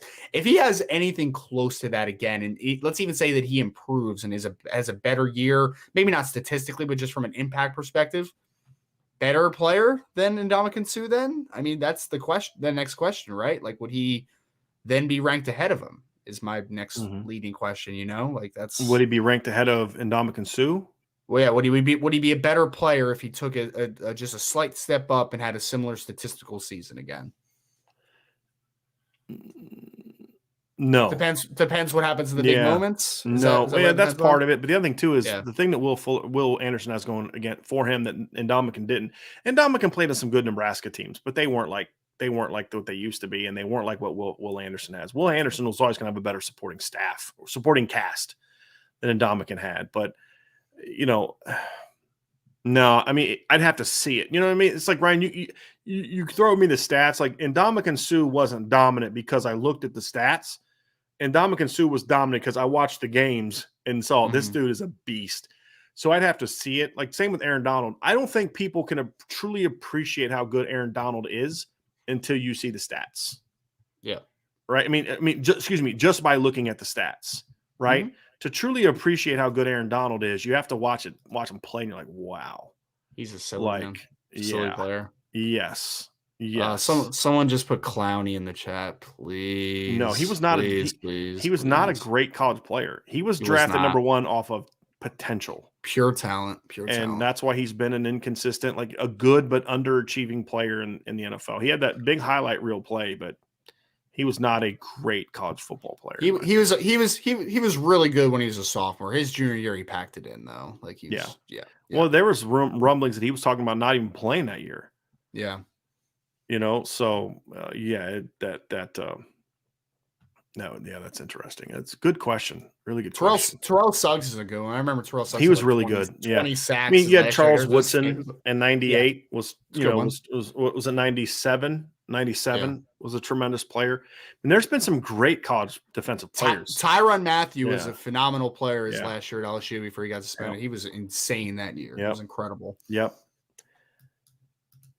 None of them touched Ndamukong. He was just so good.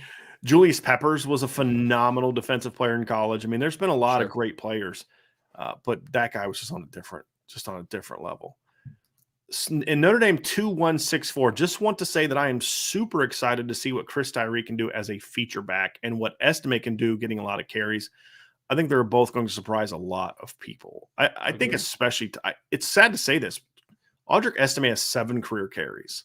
It's crazy. I get the sense that a lot of Notre Dame fans are more expect more from him than Chris Tyree. It's like Chris Tyree is suffering from you were a big time prospect and you're not a first team All-American yet, so we're now writing you off even though you've only played 2 years. That's kind of how I feel is going on with him. But yes, Ryan, my bold, I guess, I don't know, hot take, bold prediction or whatever, is if they stay healthy, that's going to be one of the best 1-2 punches in college football this year. I accept it. Staying healthy, not like play out of their minds, just stay healthy, because you're going to have a great O-line, in my opinion, at least a very good one. Very good offensive line. And I don't think we should discount how the impact of Tyler Buckner as a runner and playmaker is going to have a huge impact on those guys. And I love the complementary style that they bring to the table, Ryan. I absolutely love the complementary style. Thunder and lightning, baby. It's perfect. It's perfect. Yeah. All right, let's get down to some more. Here's one. I love this one. God Country Notre Dame barbecue and coffee. One question from my wife. She wants to know what to do if she thinks I love Notre Dame more than her. I don't know if I got anything for you there. Take her on a date. Yes. Yes. I think what you do is you you got to make some kind of Notre Dame sacrifice, right? Like some kind of, hey, you know what? IB's about to start. You know what? Let's instead go to lunch or something like that. I think you're going to make some kind of gesture like that. And I think it's about the only way to do it, man. But just tell her you don't love Notre Dame as much as her. Just tell her, look, world's crazy, a lot going on, everything's stressful. Sometimes I just need an escape from it, and that's what Notre Dame is for me. I think that's probably the best thing you can use. But if I had to choose, sweetheart, I would always choose you. And if she really loves you, she's never going to make you choose that. And also, you could change your name again to Wife, God, Country, Notre Dame Barbecue and Coffee. It's always she's always God, first. Always Wife, first. Country, Notre Dame Barbecue Coffee. Happy wife, happy life. Okay, yes. There's one more person I try to please more than my wife, and it's fair. It's fair. That would be the Almighty. Here's an interesting one, Ryan, that I wanted to ask you about from Irish Cordy Knott. Can you compare Kevin Austin and Jaden Greathouse? Nah, they're nowhere similar to me. They're similar in one area, have similar size profiles, 6'2", 210. That's about it. I mean, I even think Kevin's longer than Jaden, right? Jaden's like, I mean, thicker. A little taller, and Jaden's thicker already than Kevin. But Kevin was listed as 6'2", 210, and Jaden's listed as 6'2", and 210. To me, that's about it. Very different games. Kevin's more explosive. Jaden's a far more advanced player. I mean, Jaden's a better route runner as a junior in high school than Kevin Austin was as a senior in college. Sure. That's not necessarily Kevin's fault. That's just the reality of the comparison. Right. I think I would say that Braylon James is more comparable to Kevin Austin than Jaden Greathouse is from a vertically oriented long athlete. I'll say this. If Jaden Greathouse had Kevin Austin's explosiveness, he'd be a top 10 high school recruit. Agree. I mean, he would. He'd be in the Julio Jones, Michael Floyd, AJ Green level from 2008. He would average 30 yards a catch instead of 20 yards insane. a catch. I mean, I agree. If he was a low 4.4 kid and the explosiveness that Kevin Austin brought to the table, he'd be unstoppable. He'd be phenomenal. No doubt. He absolutely phenomenal. John Waynes Winchester, born in 1987. So I just think it's hilarious that somebody was born in 1987, which means he's in his 30s, if I'm doing this math correctly, right? Yeah. Is got John Waynes Winchester as his avatar. I think it's hilarious. Which event could have had this is a great question, by the way, because there's a lot of talk about it in the chat. Which event could have had a greater impact on changing the course of the program? The BC win in 93 or the USC win in 2005? Ryan, I'm going to let you go first because I have a very strong answer on this one. I want to hear what you have to say first. Do you? Mm-hmm. I would say USC in 05. I'm not sure. I think it's USC in 05 though. I mean, it's okay. State your case because so far so good. I don't know because I remember the game vividly, and it was just the momentum of the Notre Dame program at that point. You were just like, it was for the first time in years that you felt like Notre Dame was on their way back, and it was just because I feel like 93 is just a continuation of the golden era, right? Like you were still a good team in 92 and 90 and 89 and a great team, not a good team, a great team. Notre Dame in 2005, they were a bad football program for a few years. And then 2005, it was like momentum back, cool. And then it was just kind of like, that was like the last, not big moment because they were a pretty good team the next year, but like that was the big moment to beat what was almost a dynasty, right? Like USC was a great team at that time. So that's just why it popped in my head personally. Well, I kind of feel like a championship in 93, all it does is solidify the program of what they were. I think it would have made them a true dynasty, a second title with, 88, 93 would have capped two titles in 89, 90, 91, 92. So 2 titles in 6 years. You had at least one other number 2 finish, right? I think it would have just it would have been it still would have been the end of the Holtz run, but it would have ended in more impressive fashion because he was still going to have the health problems that he had. His wife was still going to have the health problems she had. He still made the same hiring mistakes that he would have made. The championship game that one BC game wouldn't have changed that. And at the end of the day, the school was still going to be anti-football in a lot of ways. And they didn't like some of them didn't like Lou. That wasn't going to change just because they won a title in 93. So I don't think the trajectory of the program would have changed a whole lot. Maybe the only maybe with a second title, Lou might have been able to have more say in his replacement, which meant Barry Alvarez might have gotten hired, The reason I think, Ryan, you are 100% correct about the 05 is I think that the 05 would have given Charlie maybe a better chance for success, because I think that team would have had a chance to play for a title. It would have been them, Ohio State or Penn State, as the number 2 against Texas. And, I think Notre Dame would have been more competitive against – I think Notre Dame would have been every bit as competitive against Texas as they were against USC. I think Ohio State was a really bad matchup for Notre Dame. And even then, Notre Dame was competitive in that game for a good chunk of the game. And the reason I say that is Texas had a really good defense, like from a talent standpoint, but they weren't necessarily a really good defense. I think Charlie would have shredded Greg Robinson's defense. Now, Vince Young would have shredded the Notre Dame defense, and I still think Texas wins that game. But I think Notre Dame would have put up a great game. And then how does that impact kind of who they become moving forward? Maybe that helps them get some recruits. Maybe it helps them that. But I think that there would have at least given Charlie a better chance for success. But I think Notre Dame playing for a title would have just kind of changed the energy around the program. And that's why I say 2005. I don't think either of them, honestly, would have necessarily had huge changes on the direction of the program. Like Charlie Weiss wasn't going to all of a sudden win a national championship in 2009 because of beating USC in 2005. I just think it would have made things a little bit better for him.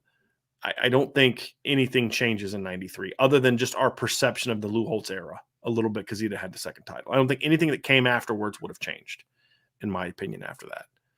Beating USC would have been insane, though. That team was phenomenal, like just crazy good.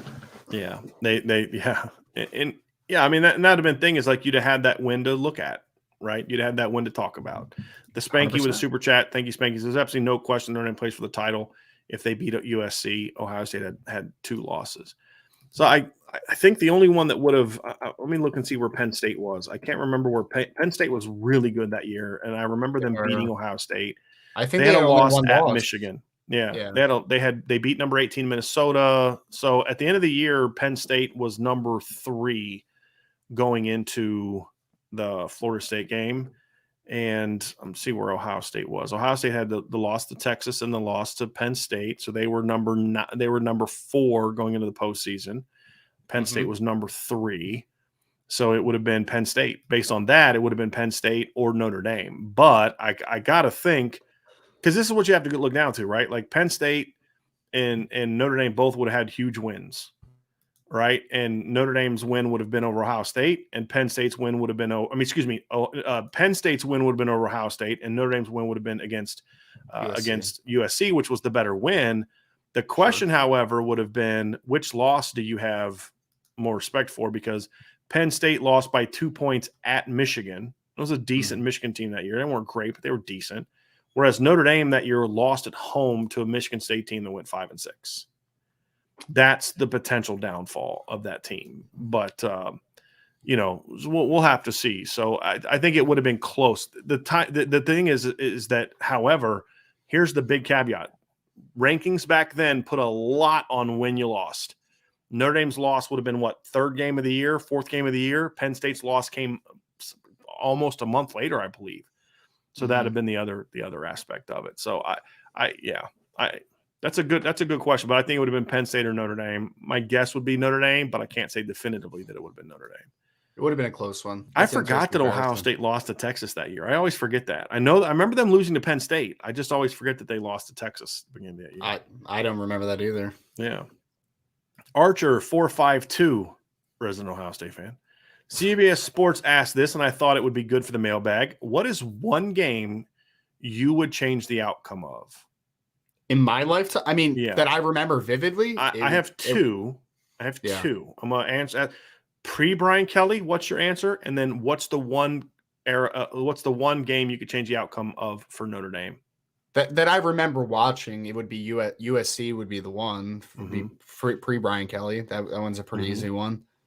I mean, any of the playoff games, I guess, right? I mean, like Alabama, Clemson, like whatever. I mean, for me, if you're just talking about the title on the line, it's the 2012 Bama game.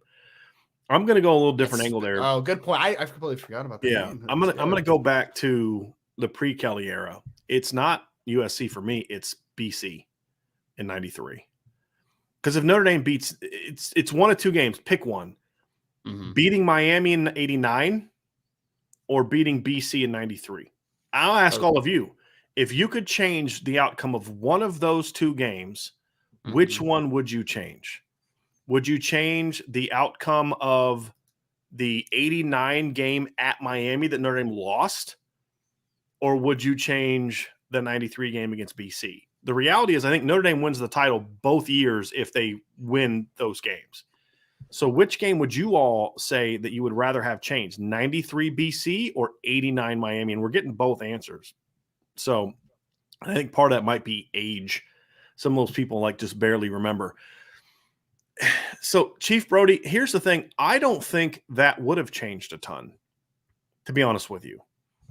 I think if, let's just say hypothetically that they come out in that game and A.J. McCarron pulls a Tua on first, second drive and throws a pick six, and that lets Notre Dame kind of get in the game, and Notre Dame eventually pulls off the upset. Notre Dame wins a title. It's huge, right? It changes that. But I don't know if it necessarily would have I still think Notre Dame kind of goes 9-4 the next year, right? Because they were still a flawed program. Not a great coaching staff, top to bottom. I just don't know. I don't know if it would have changed everything. I think the game to me that could have had the bigger changing the face of the program game, and just bear with me here because I think a lot of you are rightly looking at the one beat Bama and it's a title. I get that. Sure. Completely get Sure. that. Mm-hmm. But for me, it's 2017 Miami. I believe that if Notre Dame goes on the road in 2017 and beats Miami, that they would have beat Stanford 2 weeks later. And that team would have gone to the playoff. And they would have had the same confidence they had going into the Miami game. And I have said this before, from the second half of BC, so this came the week after Georgia, from that stretch through Wake Forest, Notre Dame was an elite football team because they were doing what the great teams do. They weren't just beating good teams. They were destroying people. I mean, they went on the road against a 10-3 Michigan State team and beat them by 20, and it wasn't that close. They beat an 11-win USC team 49-14, and it could have been worse. They beat an NC State team. They ran for over 300 yards against an NC State team whose entire starting defensive line was drafted in the 4th round or higher. Yep. They were destroying people. People were pissed that they allowed Wake Forest to get within 11 in that game. And that was the game Wake Forest kind of came back and got it to 11. That team was dominant. And they would have beat Georgia in a rematch. I have no doubt they would have beat Georgia in a rematch. And I definitely think they would have beat that Bama team in 2017. That was one of Saban's worst teams and without question his best coaching job. That was a great coaching job by Nick Saban in 2017. Was that Jay Coker? Was that the Jay Coker? No, year? that was the game where that was the year where Jalen Hurts got benched for Tua. Oh, for Tua. And Tua hit Devontae Smith in the end zone in overtime. I think Notre Dame would have won a title that year. And somebody said Clemson 2015. I still don't think that changes everything because I think that was a flawed team because of Van Gorder. They would have probably still lost to Clemson. They would have gotten embarrassed in the postseason by somebody in 2015. I don't think that changed. I think that 2017 team, because you had a much better coaching staff. You had Mike Elko as your D coordinator. You had Clark Lee coaching linebackers. You had Harry Heastand coaching the O-line. Chip Long as your own. I think that team had everything except the head coach to compete for a title that year. Now, that 17 team does not win a title in 2018. But in 2017, I think that team could have beat anybody if they had the same confidence they had going into the Miami game. I truly believe that. If they would have done to Miami, and it all goes to one play, and I'm not blaming Brandon, I'm just the one play. If Brandon Wimbush hits Equanimeous St. Brown on that post route on the first drive of the game, and they score and immediately jump up on Miami, Miami folds. And Notre Dame never mentally recovered from that embarrassing loss. I think that team goes to the play because they were the 3 seed at the time. They were the number 3 ranked team in the college football playoff rankings, and then they would have had a win over a top 10 Miami team on the road, and then a top 25 Stanford team on the road. They'd have been the 2 seed. Georgia would have been the 1 seed. Notre Dame, I think, would have been the 2 seed. And I think Notre Dame would have. I think that Notre Dame team would have smacked Alabama. I think they'd have smacked Alabama. And I think the only team that could have beaten Notre Dame that year is Oklahoma. I do. I really do. I have tried to forget that Miami game, if I'm being completely understandably so. Understandably so. But I think the thing is, like, for me, that championship would have sent Notre Dame in a different direction than the first one. In 2012, they still had the crap grass field. They said the stadium's still old. I mean, like, we're 17 as things were starting to kind of turn around facilities-wise. They had a better coaching staff. The school was making even more commitments, all these kind of things. I think that that team, all of a sudden, you win a title there. I mean, think about how they've recruited since then, even with all the other issues that they've had, know. And the other thing is maybe Brian Kelly leaves sooner. I mean, who knows? But then again, you don't get Marcus Freeman and all that. But I really believe they would have. And somebody said they want to smack Bama. I'm just telling you, I don't care about Brian Kelly being the head coach. That Notre Dame team had way better players that year, in my opinion, top to bottom, than Alabama did. That team, that was the one team I've ever seen that could have pushed Alabama around, in my opinion. There's no doubt. But we'll never find out because they went down to Miami and laid an egg. And sure did. That's the reality of it. But the thing, Jason, too, to remember is if they'd have beat Miami, it's because Brian Kelly would have done things differently. And that's why they lost. Right? Where with Notre Dame in 93 and 89 is like a fluky play here or there, but those teams had the foundation to be great.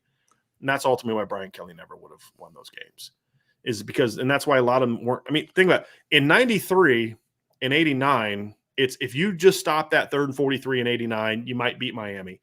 If you just, make one stop against BC or something like that, 05 USC, if Darius Walker just doesn't run out of bounds, or if they just don't give up the 4, I mean, they were all close games. The difference in the Kelly era, all these games we're talking about, none of them were close. None of them were competitive. That's because of what Jason said, Brian Kelly was your head football coach, and that's the difference. So really good discussion. Really good discussion. Sean Kane, here we go. Actually, let them chat that. That was a question not directed at us. Let's see here. 99 problems BK1. Did Arch committing to Texas cause Jade to think even for a second about Texas? Also, did Notre Dame's lack of a 23 quarterback cause him any concern? And if so, did CJ committing alleviate that concern? I mean, I think that we should start with the last question, right, Brian? I think that CJ's definitely alleviates some concern, I would say. I think for me, though, I think that we got to a point in the Jaden Greathouse recruitment where it was just nobody was like Notre Dame has just separated themselves so much that because we have talked about it, he had an intention to go into the fall after a point. And then it quickly changed because I think he just was like, I don't need to think about anything anymore. Like there's just such a separation here. So I don't think that it was ever that close for Jaden to sway away from Notre Dame over the last month and a half, 2 months. I just don't think it was. But I do think that getting a 5-star quarterback, even though it's a year behind you, I think that helps for sure. Yeah, I think that alleviates some of the worry, I would think. Yeah. I do. Do I think that Arch committing to Texas would have had it made him? I don't think so. I don't think that really, because I think by that point in time, like Ryan said earlier, Texas was. I mean, this is what we said about. I mean, we've said this in the past, Ryan. I know for a fact we've said this in our shows. There really wasn't a number 2 with Jaden Greathouse.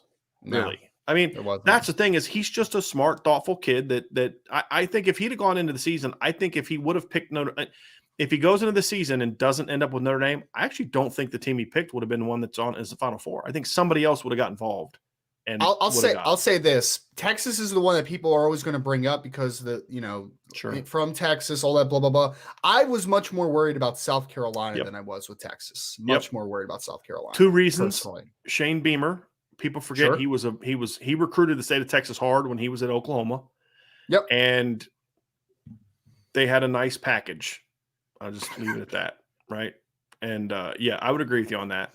But I really don't think there was a 2. That's why I said I don't want it to go in the season because I didn't think going into the season I wasn't worried about Spencer Rattler's going to do this and he may want to go to – no, I was afraid that Bama or Georgia or Ohio State or something like that was going to jump – not Ohio State now, but I was much more concerned about that being a factor. USC gets involved and they're out there throwing for 5,000 yards or whatever.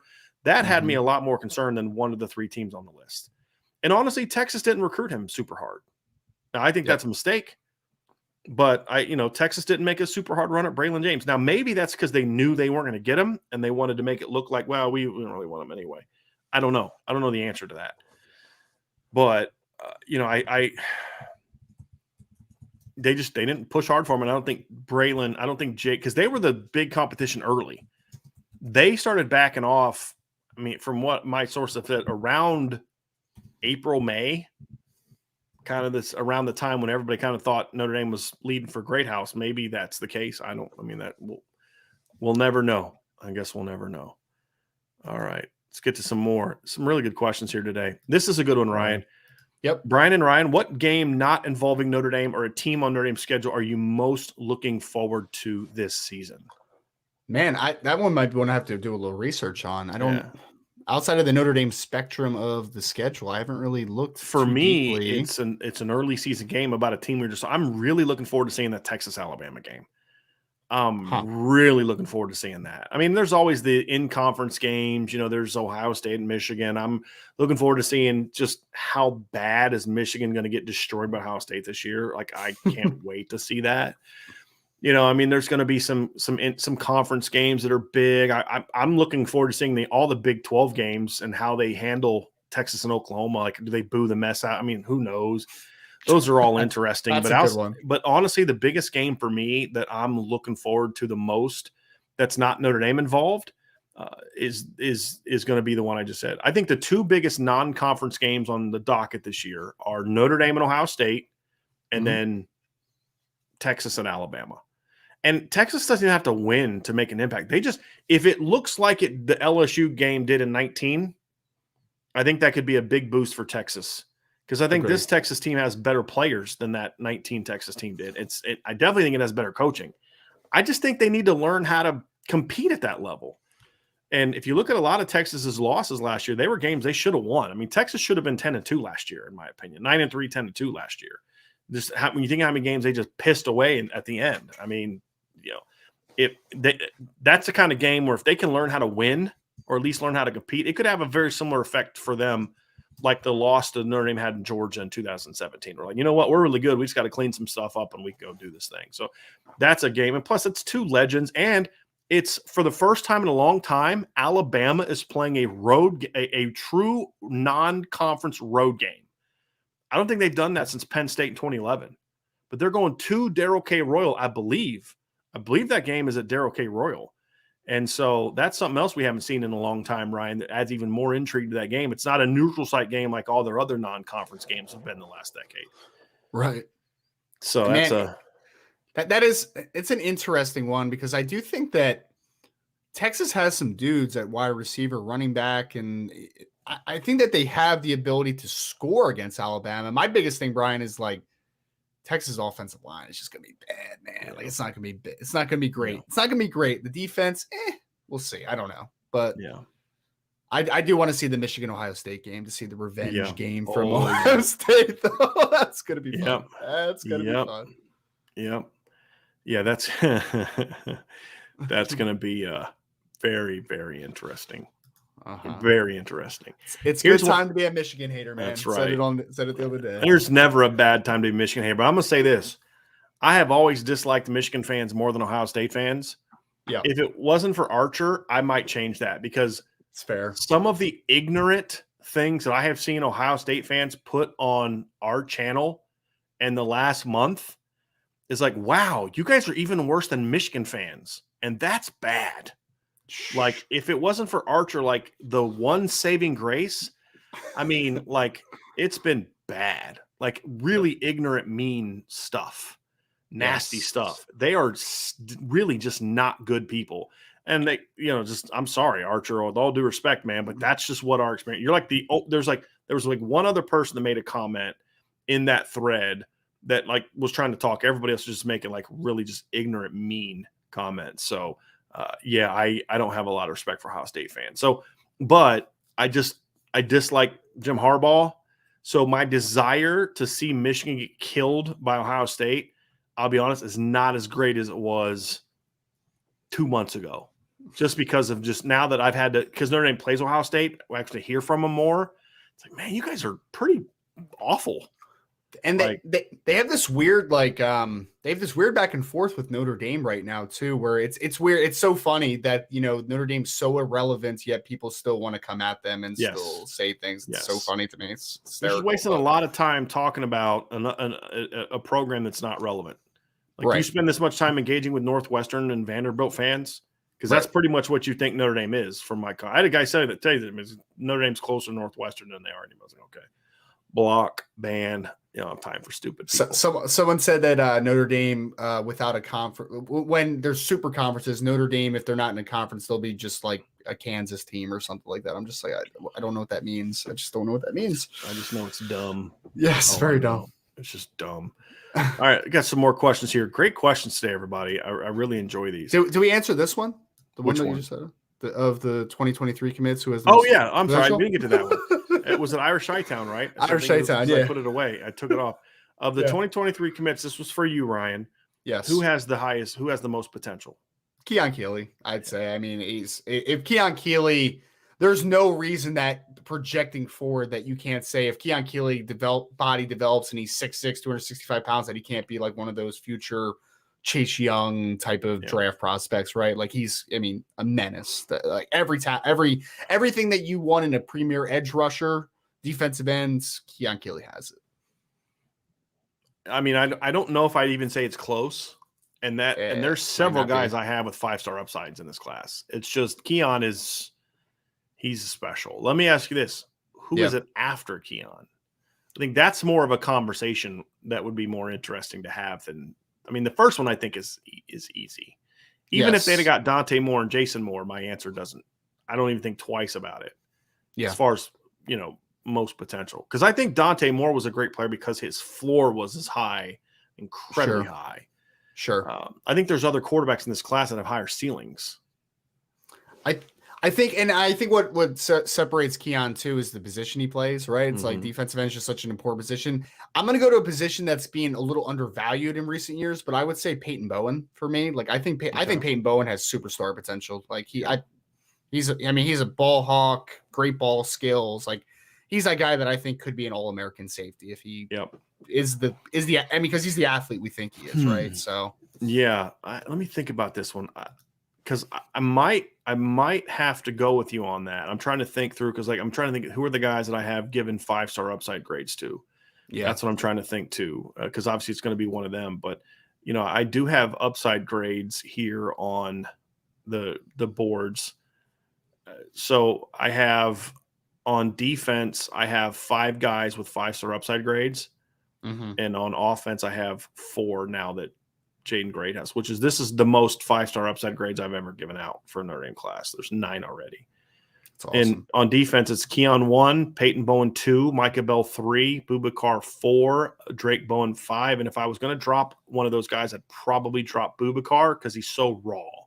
Yeah. But I think his upside is, he is a bigger, more athletic and more powerful version than Adi Tagumba Ogundiji.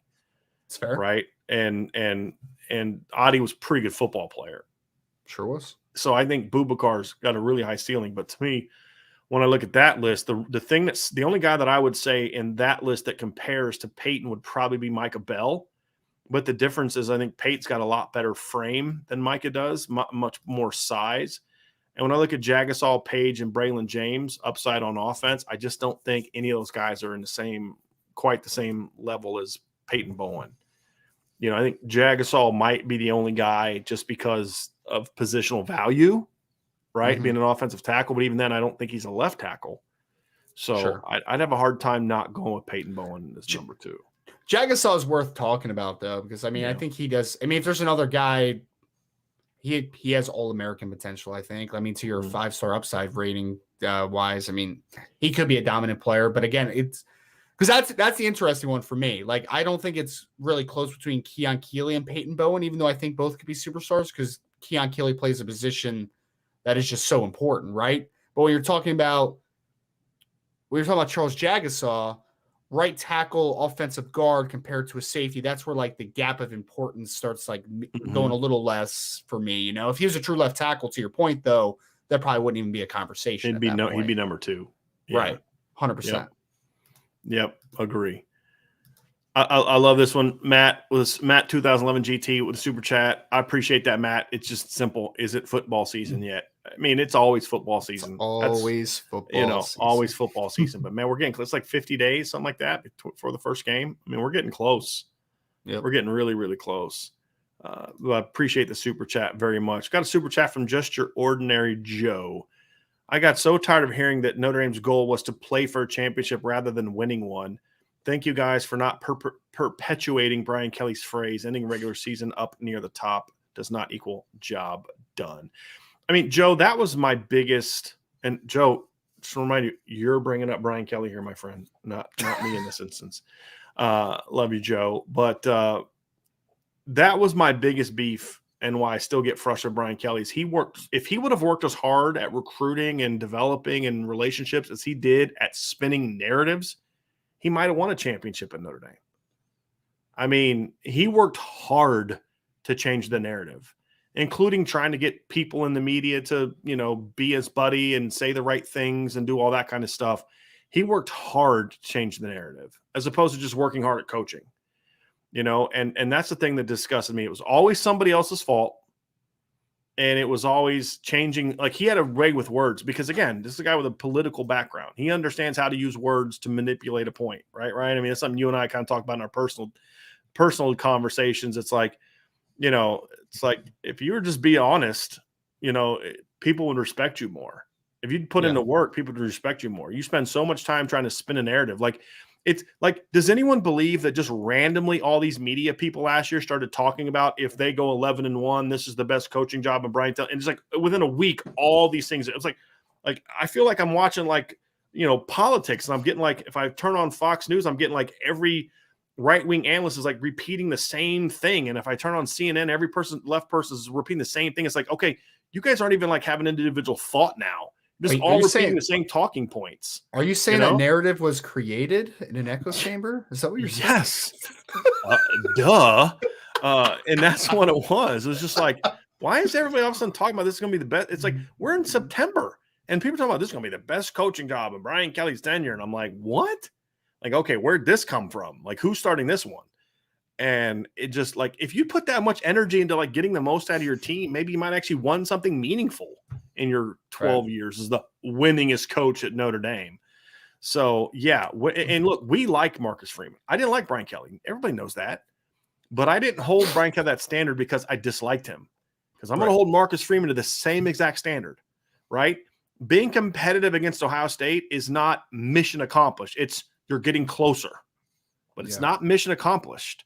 Getting to the playoff and losing by 3 in the semifinal is you're getting closer. It's not mission accomplished. Right. And no matter how my personal feelings are towards the coach, the standard is the standard. It doesn't change. And so it is nice to have a coach that's embracing that.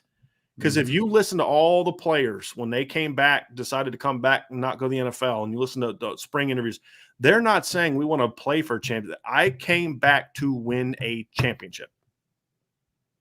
And that starts at the top. Sean and I have talked a lot about this. Sean Davis and I have talked a lot about this. The message is different now. It's not we want to, do graduate champions. Duh. That's like bragging about what your job is. Right? That's like Ryan bragging about, hey, I wrote an article today. Well, yeah, it's your job. It's what you're supposed to do. I showed up for the podcast. Well, was it any good? Well, no. I showed up for the podcast. Well, that's your job. That's what you're supposed to do. I like participation awards. It's a participation. It's a participation trophy. When we don't play that, you know what I mean? That's not what the standards at Notre Dame graduating champions. Dude, that's what you're supposed to. And you don't even do most of that. Right. I've talked to Power 5 coaches. They're like, dude, Notre Dame coaches have it easy when it comes to academics because it's all handled by the school. We have to do class reports and all the stuff that Adam Sargent's people do. Coaches at other Power 5 schools have to do, right? So I'm sorry, you're not getting a cookie for graduating your players. You're at freaking Notre Dame. That's what you're supposed to do. If you don't do that, you don't have a job. Your praise should come because you're competing for and winning championships. I'm always going to use the phrase you're competing for a championship, but not winning one doesn't automatically equal that your season was not a success. but winning one is the ultimate success. And if you're not taking steps towards getting there, then you're not doing this coaching thing right at Notre Dame. And that was a big issue I had with Brian Kelly. Now I want cookies. Thanks, Brian. I know, right? Fat Fish said Weiss still would have gotten that garbage extension. Talking about beating USC. Could you imagine what his extension would have been if he'd have beat USC? Would have been. He might still be the coach. Like we can't afford to buy him out. You know, it's like he'd be on the Bobby Bonilla deal and still get $1 million a year for the next 50 years. You are not kidding at all. All right, Pat McMahon. I like this one. This is more of a comment. I know star ratings aren't everything, but fun fact: with Greathouse's commitment, Notre Dame has 90% 4 or 5-star recruits, according to 247, compared to 54% average from 2017 to 2021. That is a very interesting statistic, actually.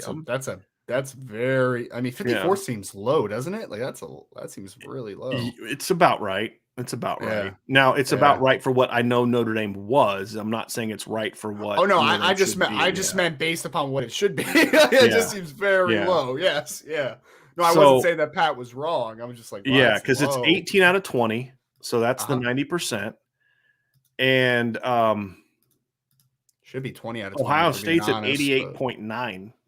Wow, because they both have 2 3-stars.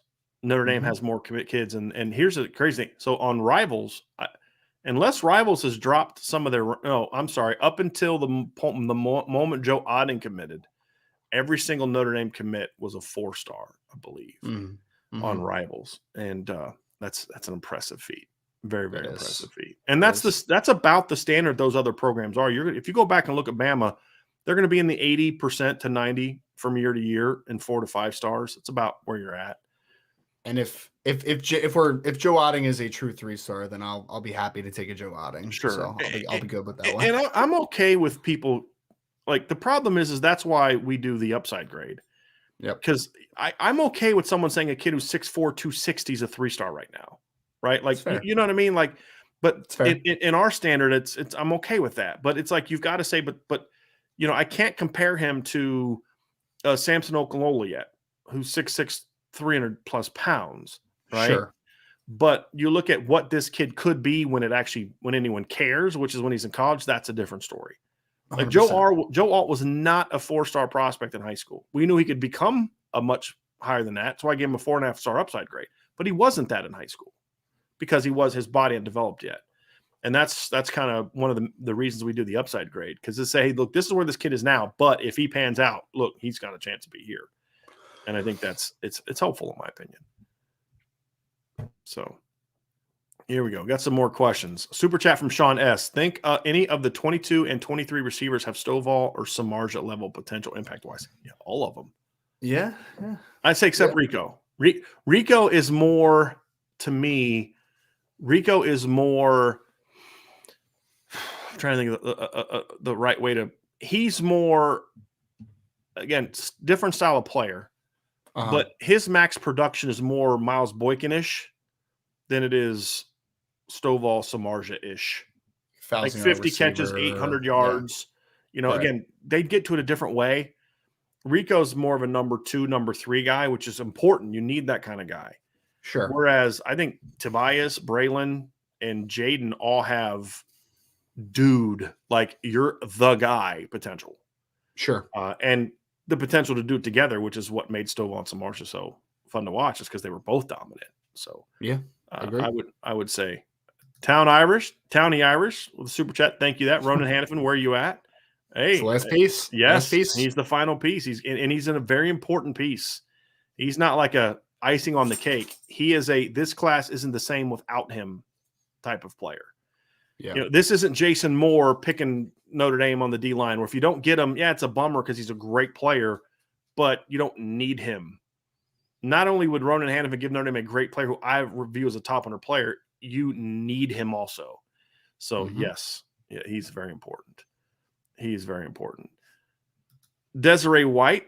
I love Audric Estime's attitude. I love his confidence. Just look at what he said after the Fiesta Bowl. I really think he can be one of the great running backs at Notre Dame if he stays healthy. Good speed. The comment he made was, I'm going to win the Doak Walker Award next year. Which I love it. I love it. But here's the thing you know about Audric. He may or may not, but it's not going to be because he doesn't work. He's going to put in the work. That's the one thing you know about it. He's from New Jersey. That's so right. That's all you expect. That's all you expect. Tom Burke. Last week, Brian mentioned he wasn't overly impressed with Ben Minich, but your opinion could change. I saw where Minich ran a 10-400 meters. Is that a game changer? No. I need to see it on the field, Tom. Like, and now, does that kind of like, open my eyes? Sure does. I got to see that on the field, though. That's what we've said. That's what we made very clear about Micah Bell. We're not ranking Micah Bell as a top 100 guy because he has great track speed. We rank him as a top 100 guy because that great track speed that we talk so much about shows up on film. And that's the key. That's key. Now, if that shows up on film, Tom, you can't teach that kind of speed. But I will remind you, Penn State had a kid that ran a 4.22 at the combine, and he never played for them. He's a special teams guy only, right? Am I correct on that, or is it the pro day? Was he at the combine, or was he just the pro? Was that the pro day? There was one kid who was like a backup receiver or something that ran 4.2, but then there was another safety that played for them a little bit, but even he wasn't that good, and who also ran 4.2. Penn State always has those guys, man. It's like nuts. It's crazy. It is crazy. But they weren't impact players, right? Yes. Now, I think Ben Minich is a good football player, but I just, on high school football player, I don't see Notre Dame guy yet. Now, if that 10-4 speed starts to show up on film, yeah, Tom, I'll change my mind. Sure. Look, I hope everybody know this. If you're new to the channel, if I don't think highly of a kid, I always want him to prove me wrong. I want every kid that I don't think is going to be a star to prove me wrong every single time, unless I think he's a bad kid. And there's nobody on the roster that I feel that way about right now. There have been in recent seasons. There isn't right now. And there isn't one in this class. There's not a kid in this class I'm rooting against. No. Like Steve Angeli last year, I would enjoy watching Steve Angeli prove me wrong. I would thoroughly enjoy it because everything I know about Steve Angeli is he's a great kid. He loves Notre Dame. And I hope he does prove me wrong. Like I enjoyed watching Kyron Williams prove me. I didn't think Kyron Williams could be this kind of player in high school or in college. I enjoyed watching Kyron prove me wrong. Even though he blocked me on Twitter because I didn't think he was a great player coming in high school, I still enjoy watching Kyron Williams. Kyron has you blocked on Twitter? Yeah, I didn't know that. That's funny. I didn't know it till last year. Somebody's like, "Do you know Kyron?" And I was like, "I don't," because I don't really like engage with kids on Twitter, and I don't think, "Gee, I haven't seen a tweet from Kyron Williams in a while." I don't care. Wonder why? Like, oh, okay. I've been pretty supportive of this kid ever since I saw him. Because even as an early enrollee, I was like, "Yeah, I got this one wrong." Because you could even see it his first year at Notre Dame. I was like, yeah, this kid's going to be a really good player.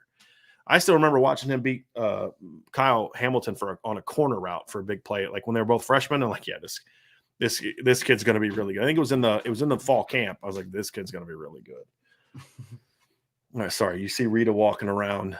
So I had to let Rita down in the basement today. We had some storms today, and she doesn't handle it well. And my wife's out of town, and locking her out of the basement would have caused her to panic, so I'm letting her lay down, but sometimes she gets antsy. 99 problems, BK ain't one. For 223, is the coaching staff, I'll ask this of you, Ryan, is the coaching staff exceeding your expectations in terms of recruiting? Basically, are the results coming sooner than you anticipated?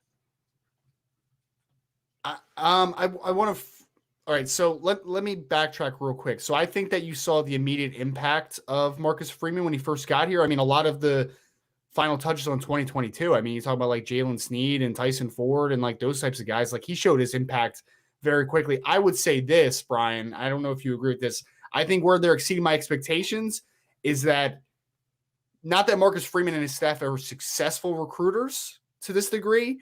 It's more the fact that they completely flip the script as far as how they attack recruiting. Like so much collaborative effort and just changing completely their ideology of how they are going to recruit is what has surprised me the most. Not that they're good recruiters, because I knew Marcus Freeman was a good recruiter, and I know that a couple of the other guys are on the staff that were already there are good recruiters. It's more the fact that Marcus Freeman has so much confidence in himself as a first-year coach that immediately he was like, no, we're doing it this way. We're not like changing some things about it. We're completely flipping the script. I think that's the biggest surprise that I've had. I will say individually, there have been a couple guys better than I thought right away. But honestly, no, they have not exceeded my expectations. And this is going to sound arrogant. I get it. But I kind of went off on a buddy of mine last night because he calls me and he's like, saying some stuff that was just It's like, get on my nerves. It's like, why are you repeating the stuff that some Penn State fan told you? I don't care what Penn State fans think. And I said, dude, I have been telling you this, because his friend was like, well, Notre Dame's only winning because Notre Dame's buying players. And I was like, why are you telling me that? Like, that's not true. I know that's not true. So why are you wasting my time at 10:30 at night about some stupid Penn State fan said? But the comment I said to him was like, dude, I've been telling you this for a decade. Like more than that. It was ever since I got into recruiting and I got to know recruits and I got to know their families and I got to know coaches. Like, man, if Notre Dame should have had that guy, they should have had that guy. They should have had that guy. They should have had that guy. That guy wanted to go to Notre Dame. And so this staff is simply doing what I've always thought this program was capable of. So now, in order for me to say, yes, it's faster than expected, they've got to close strong. That's still the missing piece for me, Ryan. Is they've got to get Jeremiah Love. They got to get Ronan Hannafin. They got to get Jaden Alsbury. They got to get a quarterback, right? Them finishing strong is going to say, yeah, this happened a little faster than I expected. I expected this class to be a 3 to 5 class. I expected that. That's what Notre Dame should be doing. I've told my buddy Tony for a decade, if Notre Dame had legitimate recruiters and a head coach that would put in the work, they are a top 5 recruiting operation annually. I've argued with people in this chat on past message boards that that's the case, but they didn't have that in place. So I expected top 3 to 5. If they close strong, they could be 1 to 2. That's the difference. And the thing that people have to understand, say, well, no, the points don't. No. The points are going to be different this year because there's a lot of big-time, highly ranked point guys that aren't going to Bama or Georgia or Ohio State. They're going to Miami. They're Louisville. going to Tennessee. They're going to Louisville because of NIL. So NIL is bringing some of those other teams down. It's hurting Bama more than it's hurting Notre Dame. It's hurting Georgia more than it's hurting Notre Dame. So far, it's hurt them more than it's hurt Ohio State, in my opinion. So I think the overall numbers are going to be a little lower than normal, but that's like, so far, this is what I expect Notre Dame coaching staff to do. Yeah. The exceeding expectations is to then close on those final tougher pulls. And they've missed on some of those. Jason Moore, Dante Moore. Dante's a different situation than Jason. I don't view Dante's miss as much of, I don't know what they could have done differently. Sure. With Jason Moore, I do think there's some things that maybe they could have done differently, to close out on him. That is a miss. And every team's going to have misses, but that's what defines you as an elite recruiting operation are your misses fewer than they have been in the past. And that's going to be determined by what happens with Ronan Hannafin, by what happens with Jeremiah Love. That's what happens with Jaden Alsbury, and what quarterback do you get? Yeah. And so because who are you got to beat Clemson for Ronan. Right? You've got, you look at Jeremiah Love, you got to beat Bama for Jeremiah Love. Jaden Alsbury, you got to beat where his brother goes to school, Auburn. You got to beat Michigan. You got to beat these big time programs. If you can close the way that you with this group, then yes, they will exceed my expectations. Well, not exceed it. They will get there sooner than I anticipated, which was the question. So that's what I'll say. The close is going to be the key to that answer. Up to this point, no, this is exactly what I think a Notre Dame coaching staff should be doing. The minute you get hired and put into work, this is what you should do.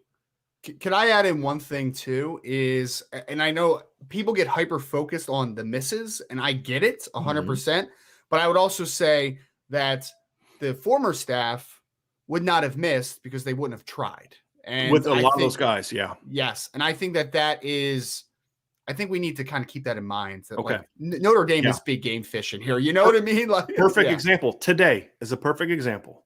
Yeah. We like Malik Elzy as a player. We do. Sure. He's a good football player. Yeah. He committed to Cincinnati today. Notre Dame landed Jaden Greathouse. If the previous coaching staff was still here, Malik Elzy would have committed to Notre Dame and Jaden Greathouse would not be in Notre Dame. No. And Malik Elzy is a good football player. But there's a difference between Malik Elzy and Jaden Greathouse and Braylon James, Enrico. There just is. I'm sorry. And that doesn't mean that Malik's not a good player. He's a good football player. But Notre Dame's not trying to win championships with just a bunch of good. You got to start getting big-time players. Jaden Greathouse is a big-time talent. Braylon James is a big-time talent. Neither one of them are in this. All three of Notre Dame's current commits would not be in Notre Dame's class if the previous staff was still here. And I would say at least 2 out of 3, Notre Dame just wouldn't have put the effort in. Like we've heard at least from, literally, Jaden Greathouse wasn't even offered. we've already talked about the Braylon James stuff. We don't have to revisit that, but they weren't returning the call. Right. Let's call it what it is. And then, I mean, Rico Flores, he was offered, but I don't think they were making a push. He said it. They're not my top 10 if the previous coaching staff was still here. Right. I mean, that's a fact. I mean, they still have Drake Bowen. They got Drake Bowen before Coach Freeman was hired, right? Sure. So they would have had him. They had Keon and Brendan Vernon. Now we could argue when they have kept Keon Keeley, if Kelly was still here. That's a different question. Mm-hmm. Would they have Micah Bell and Christian Gray? Micah probably. Christian, I don't know. I don't know if they get Christian Gray if Brian Kelly's still a head coach. Mm-hmm. I can't say that they would have.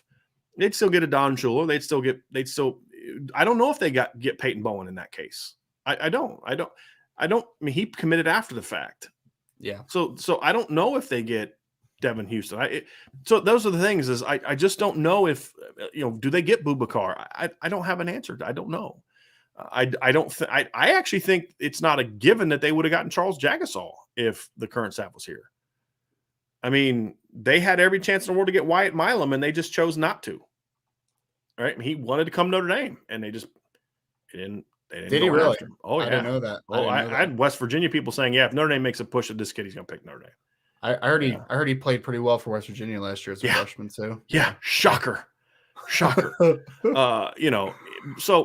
I mean, that's the thing for me, Ryan, is this class, they'd be like 7th, and we'd be hearing them say, hey, look, they're doing a great job. Look who they got. They got this guy. They got whatever guy. They don't have the O-line class they have right now. They weren't recruiting Sam Pendleton. They would have got Sullivan Absher. I don't think they get Elijah Page. Jagasaw's about the only one. Jagasaw, I don't care who was the O-line coach. They were going to get Joe Otting if they went after him. Sure. Right? Maybe Charles Jagasaw, but the others, I don't think they get. Yeah, and I mean, they would. So they probably would have gotten Pendleton if they would have identified him and offered him, but they weren't. But that's pushing the point. For They him. wouldn't have have. For him. Right. That's the point. To your point, they wouldn't have. That. Yep. I think if the previous staff would have gone after Braylon James, they would have landed Braylon James. But the point is, they didn't. To your point, they weren't even. They wouldn't even try. They just assume, well, he's got an Ohio State offer, he's got a Texas offer. Man, no chance there.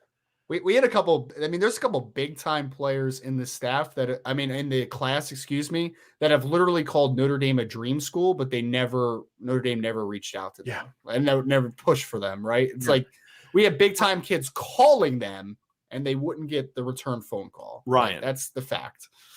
Jaden Greathouse and Braylon James are top 100 studs from Texas. Mm-hmm. Notre Dame was their leader before either kid freaking stepped foot on campus. I know.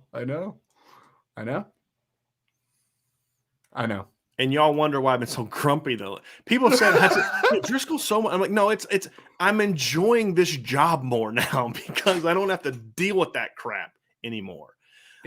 Here's a good question another question from Desiree. I don't know why you're yelling at me, Desiree, but this is a good question. I'm just joking with you. Do we have any cornerbacks that will reach the level of Kavari Russell or Julian Love? I believe Julian Love was our best cornerback of the 2000s. First of all, I want to get your question on that. So of the 2000s, so that's, I guess, from 2000 on to now. I think that's an interesting one. Do you think Notre Dame has anybody? And we'll go current roster and then recruiting class. How about that? Sure. So first of all, who do you think is the best cornerback of the 2000s? I actually think if Kavari Russell didn't get himself suspended, Notre Dame fans' opinion of him would be significantly different because he was a really good football player at Notre Dame. He was a good player. I would probably still say Julian Love, though. I think most consistent. I think Julian was a really good player. I think the thing that he thrived because Mike Elko and Clark Lee did a great job of playing to his strengths. Sure. Off man. I mean, we saw against Michigan when they put him in some one-on-ones, he could get run by. He was a really good player. I think Kavari's the kind of kid that you could say, hey, Kavari, I need you to go cover that guy. And that to me is why, he didn't have the production that Julian had because teams just didn't throw Kavari. That's a big part of it. But I think Julian goes ahead because you talked about consistency. Well, Julian didn't get himself suspended for a whole season, right? But when Kavari was on the field, Kavari was really good. But if we're going to say 2000s, I mean, we got to go back and talk about Shane Walton, right? I mean, we've got to go back and talk about, some guys from that era as well. Shane Walton was an All-American. I'd probably still go with Julian and Kavari then as well, just because, again, Kavari and Julian made an impact for multiple. I mean, Julian Love was a good player for Notre Dame, and every year he played. I mean, even as a freshman in 2016, he was a good football player. Yeah. And of course, he was more productive as a sophomore than he was as a junior when he was an All-American. I mean, I think Troy Pride at times was better than both of them. But it goes back to your point of the consistency of Julian was there. But, I mean, when Troy Pride was on his game, he's the best cornerback Notre Dame's had in 20 years when he was on his game. But when he wasn't on his game, because he didn't have good ball skills, he would look bad. He could look bad. Yep. So it's a very interesting question. Do they have any guys like that? Yes. I mean, I think just from the guys that are the known commodities, Cam Hart's ceiling is just sky high, man. Like, he could be as good as he wants to be, really. I mean, if he's putting in the work this offseason, he's able to stay healthy and keep everything together. 6'2.5", 4.4 speed. I mean, those guys don't come around too often, man. Like, they really don't. So Cam's an easy one. I know I'll let you speak more to like the younger guys, Brian, because I know you've seen more again of. I know we've talked about like the a couple Benjamin of the freshmen, Benjamin Morrison right. and Jaden Mickey. Like, I saw Jaden Mickey in person, but I don't know enough of him as a recruit to be like, yeah, that guy could definitely be that dude. But I mean, I think that Notre Dame has two guys in this recruiting class that could be those guys. I mean, Micah Bell's ceiling is another one where it's just like you almost can't see it, right? And I think Christian Gray is another guy.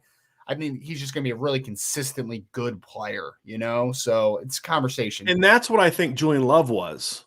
Yeah. Like, when I think of Julian Love, and he was an All-American, he's a really good player, I don't think Patrick Peterson. I don't think Stingley is a freshman. I don't think Ahmed Gardner. I don't think that dominant corner. Like, he wasn't the cornerback version of Jalen Smith, right? Right. And so to me, that's why I say he was a really good, consistently good football player. I think there's several guys that could be that. I think Cam Hart could be better than that. I think Benjamin Morrison could be that. I think Jaden Mickey could be that. I definitely think Micah Bell and Christian Gray could be that. Because, again, I don't think he was an elite player. He was a really good player, consistent, that played in a system and he benefited from, let's be honest, that front four was one of the only front four that I will definitively say was better than Notre Dame's 2018 front four is Clemson's. That's it. And that Clemson D-line in 18 was, even without Lawrence, Dexter Lawrence in the playoff, they were still a heck of a defensive line. That was he benefited from playing in front of a phenomenal defensive line and front seven. I mean, just, Drew Tranquil and Tavon Coney at linebacker. That was a really good front seven, and that helped Julian and helped protect Julian. And he had a really good safety combination behind him as well. That's just a really good defense. It was. I don't know if he's the guy you look at and say, he's Jeffrey Okudah. He's, like when they played Clemson, as good as Julian Love, he was not the best cornerback on the field that day. AJ Terrell was. AJ Terrell's phenomenal. And so, was he really good? Yeah. Was he an elite player? I don't think that he was. And there are a lot of guys that I think could do that, especially with as good as we think the front seven is going to be. So, yeah, I think they got some guys like that. I do. I think they have the talent to be very similar in the secondary to what they were in 2018. The question is, will they have better depth than what they had in 2018? And will they kind of take it to an even greater level of where you have 2018 at 3 spots, but then you have Sauce Gardner at the other, right? Sure. I mean, that's the question of that. I don't know that they have that right now. Even the guys like Benjamin, I think Benjamin Morrison could be a great player. Do I think Benjamin Morrison's the number 4 overall draft pick down the road if he maxes out? No, I don't. Right. And that's where I think there's still room to kind of get going, in my opinion. Sure. So they got to get there. They got to get there. All right, let's get to some more questions here. Here's a Jaden Greathouse comp I wanted to ask you about. 99 problems became 1. Could Greathouse get faster and be similar to David Boston? Boston outgrew the receiver position, but was a matchup nightmare before that happened. So let's talk about the college version of David Boston, not the MMA fighter. The one that let himself go in the NFL, that David It looked Boston? like he had bigger arms than like most defensive tackles and linebackers when he was Yes. in the NFL. Yeah. Yeah. That So guy did David not miss curl day. He did not miss upper body day. Sure did Yeah. not. I mean, it was like, remember LaRon Landry? He was another one that was just like, Yeah. what, dude? Yeah. All right. Yeah, no, Boston. I mean, I don't see the comp personally because I understand why it's like a big body type of thing that we're trying to get to. But again, Jaden's like technician, route runner, physical. David Boston was a freak, man. Like when he was at Ohio State, I mean, that kid could run and he was like 6'2", 225. Like he was just a massive, massive guy. So, and I mean, you even saw in the NFL, David Boston was super inconsistent because of a variety of reasons. But the best of David Boston, he was still a freak of nature. Yeah. P Stu 130. Ryan, how about possibly faster version of Anquan Bolden as a comp? See, I don't hate that one, Brian. I think we're getting somewhere on that one. I mean, body type is similar. Body type's similar. I'll say this. It's a much better comparison if you look at the NFL version of Anquan Bolden. See, I remember in college, Anquan Bolden was a quarterback, an option quarterback in high school. He was just an athlete that you were just kind of getting the ball to. His game as a receiver was still evolving. So that's why I don't like the comp of Anquan at Florida State. Sure. I do like the comp of Anquan in the NFL because Anquan got his game grew as he became a more experienced wide receiver. He was a heck of a high school option quarterback.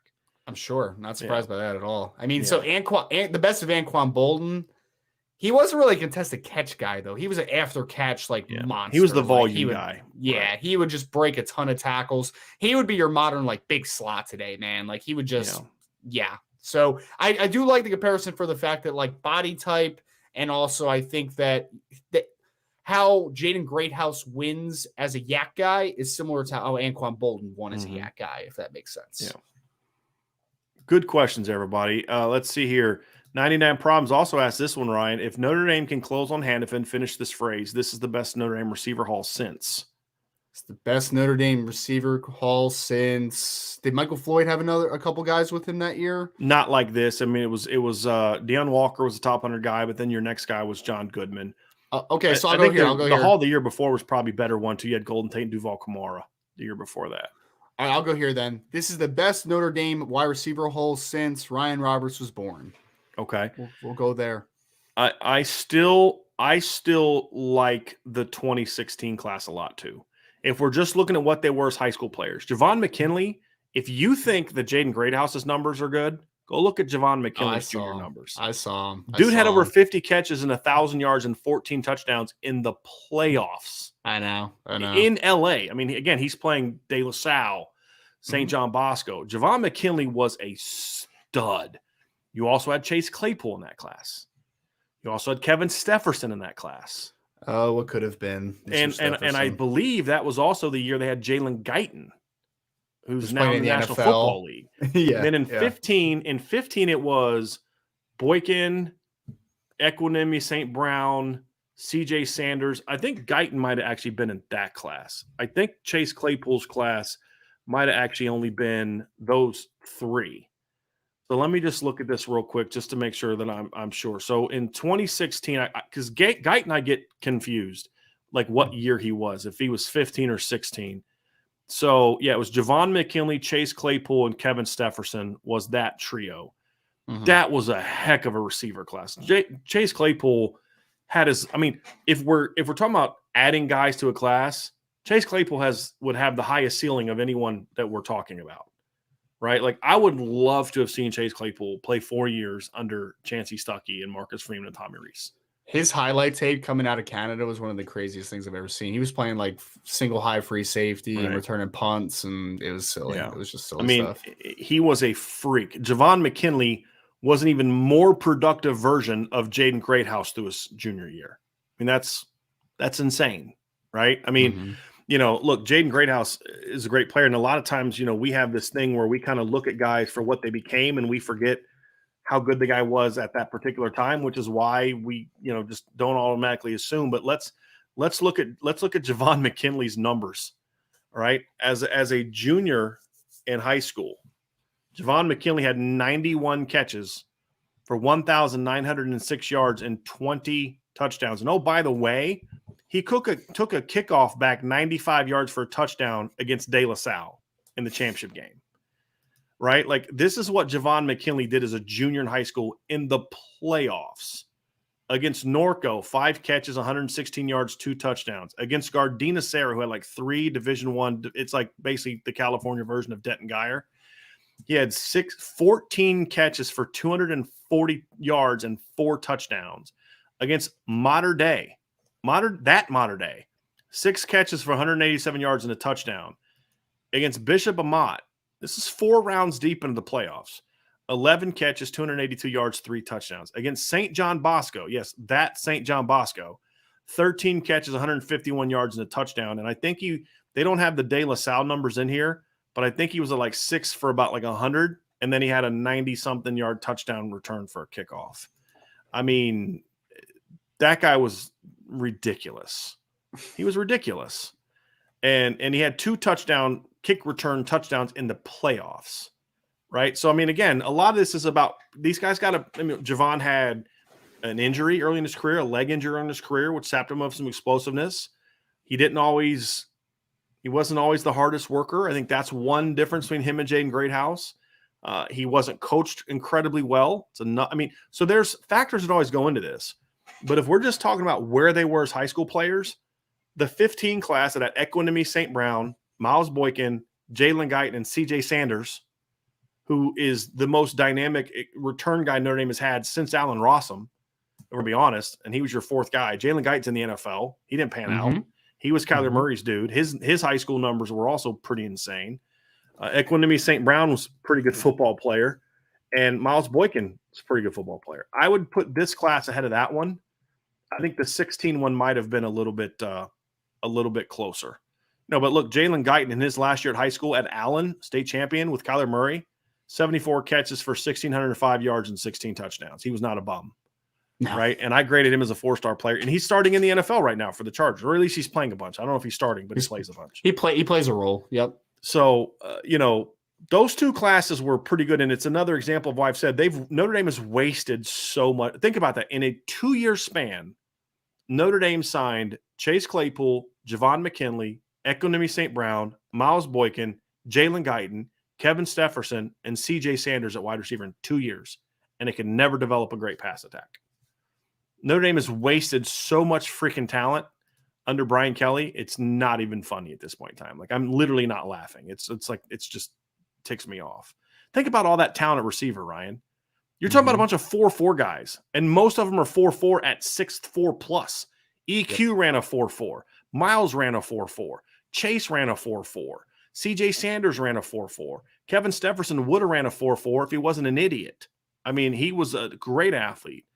It just, it's very frustrating, man. It is. Very Brian Thidoff. Brian, gotta bring some lighthearted question. I'm gonna get mad. This is a day of celebration. Brian, what were your top 3 sit-down restaurants? You can't say Cupid growing up in Lima. My family ate a lot in Lima when I was a kid in the 80s. My top 3 are Perzans. He said one, Banditos and Ground Round. So, okay, so you nailed my number 1. Perzans was this Italian kind of place-ish. At least that's what we ate when we went there. It got closed down by the health code violations, but it was at one of the malls. It was at the American Mall. So we'd eat there a lot. I was never a big Banditos fan, but we would eat there. Actually, they had a breakfast buffet. So that was actually good. So it was like, eggs and stuff, whatever. Is this in Virginia? This isn't growing up in Lima, Ohio. I had a birthday at the Ground Round when I was a kid, but I didn't like eating there. So Perzans was one. I really like, this is going to sound funny. I liked eating at Ponderosa when I was a kid. Like, that was like kind of nice. You could get a steak and all that stuff. The other place that I like, we would, after Friday night football games, we would go to Fat Jack's, because Fat Jack's is a pizza place. And some of the Fat Jacks are you just get the pizza, but there was another one out on, I think it was the one on, I don't think it's Ada Road. I can't get the West Street. I forget which one it was, but it was actually it had like a pool table and like a dart board, and you could sit down and eat. And so we'd go there Friday nights after football games, and we'd eat at Fat Jack's. So those 3: Perzans, Ponderosa, because that was close by the house and I could get steak, and there wasn't like a lot of steakhouses when I was growing up as a kid. And then Fat Jack's. So those are the 3 that I would eat at a lot as a kid. So yeah, Thanks for the question, Rob. Appreciate that. I'm glad he said Parazons. Banditos, my mom still likes eating at Banditos. That's still around, by the way. I don't know if the other two aren't, but I think Banditos is still around. My wife is eating at Banditos. That's how it's been around a long time. Adam Blair. Brian and Ryan, can you guys explain how great Jalen Smith was at Notre Dame and how great he could have been if he didn't get hurt? I'll let you answer the second one, Ryan. Let me take the first one. Sure. Jalen Smith could have been the greatest linebacker to ever play at Notre Dame and one of the greatest to ever play the game of college football if he would have played for Mike Elko or Clark Lee or Marcus Freeman. He was wasted so much, and he still had great numbers. But think about this. Asmar Bilal had more 10-plus tackle for loss seasons than Jalen Smith had at Notre Dame. That's disgusting. But even then, he was a tremendous linebacker, incredibly talented, had good instincts. But even when he wasn't making the right decision, he's the most explosive linebacker I've ever seen. With all due respect to Micah Parsons and people like that, but pre-injury, Jalen Smith is the most explosive linebacker I've ever seen, and most productive. I mean, not, but he was such a great playmaker. He just played in a crap system, and he was always used to protect Joe Schmidt instead of being used as a weapon. So how great could he have been when he got hurt? Ryan, that's more for you because you're the NFL guy. Well, I'd say he definitely would have been a top 10 pick in that draft rather than a second round pick because of the injury, the Achilles. I mean, Jalen Smith was still a good player with the Cowboys for a couple years. I mean, he earned himself a nice little contract there. I don't necessarily think it was the athletic limitations due to the injury that caught up to him. I think that, if anything, Brian, in my opinion, he guesses a lot. And in the NFL, he guessed a lot, and his eye discipline wasn't the best. So he would just kind of get lost in the shuffle at times. I don't think it was an athletic limitation thing, though. I think he came back and he was still a great athlete. Maybe he wasn't quite as good an athlete as he was as a peak at Notre Dame, but I don't think it was an athletic deficiency. I think it was just more some discipline issues as far as a player. And I don't think he was the times I saw him play, he wasn't as explosive as he was at Notre Dame. He was still explosive compared to most linebackers. It'd be like Will Fuller losing a 10th of a second on the 40. He's still fast, but he wasn't like he was before. And the bigger thing, the change of direction is the thing that Jalen lost. Downhill, Jalen was still explosive. Yeah. But some of the things he could get away with when he wasn't necessarily making the right decision, that's what I was saying. Like I thought he showed some good instincts for going to the ball in college. You can't always get away with that in the NFL, especially when you've lost a step. He could get away with things before he lost a step that he just couldn't. I would imagine, and in a couple games I saw him play, he couldn't get it. He would, like in college, Jalen makes that play. Yeah. Right. But I think he deteriorated a lot quicker athletically. And then the eye discipline issues, Ryan, I would imagine become an even greater issue. Becomes quantified. Yeah. Right. Yeah. It's a good question. It's a really good question. Anthony Oz, Notre Dame got screwed big time in 1993. We beat Florida State head-to-head and won the tiebreaker based on head-to-head competition. I'm going to say this, Anthony. I understand where you're coming from. I do. But to me, I don't think they got screwed because I don't think a championship should be about who won the head-to-head. It should be about who was the better team beginning to end. Head-to-head is part of that, but it can't be the only part of that. And when you look at Notre Dame in 1993 and you look at Florida State in 1993, Notre Dame had the better win. Florida State had the better loss.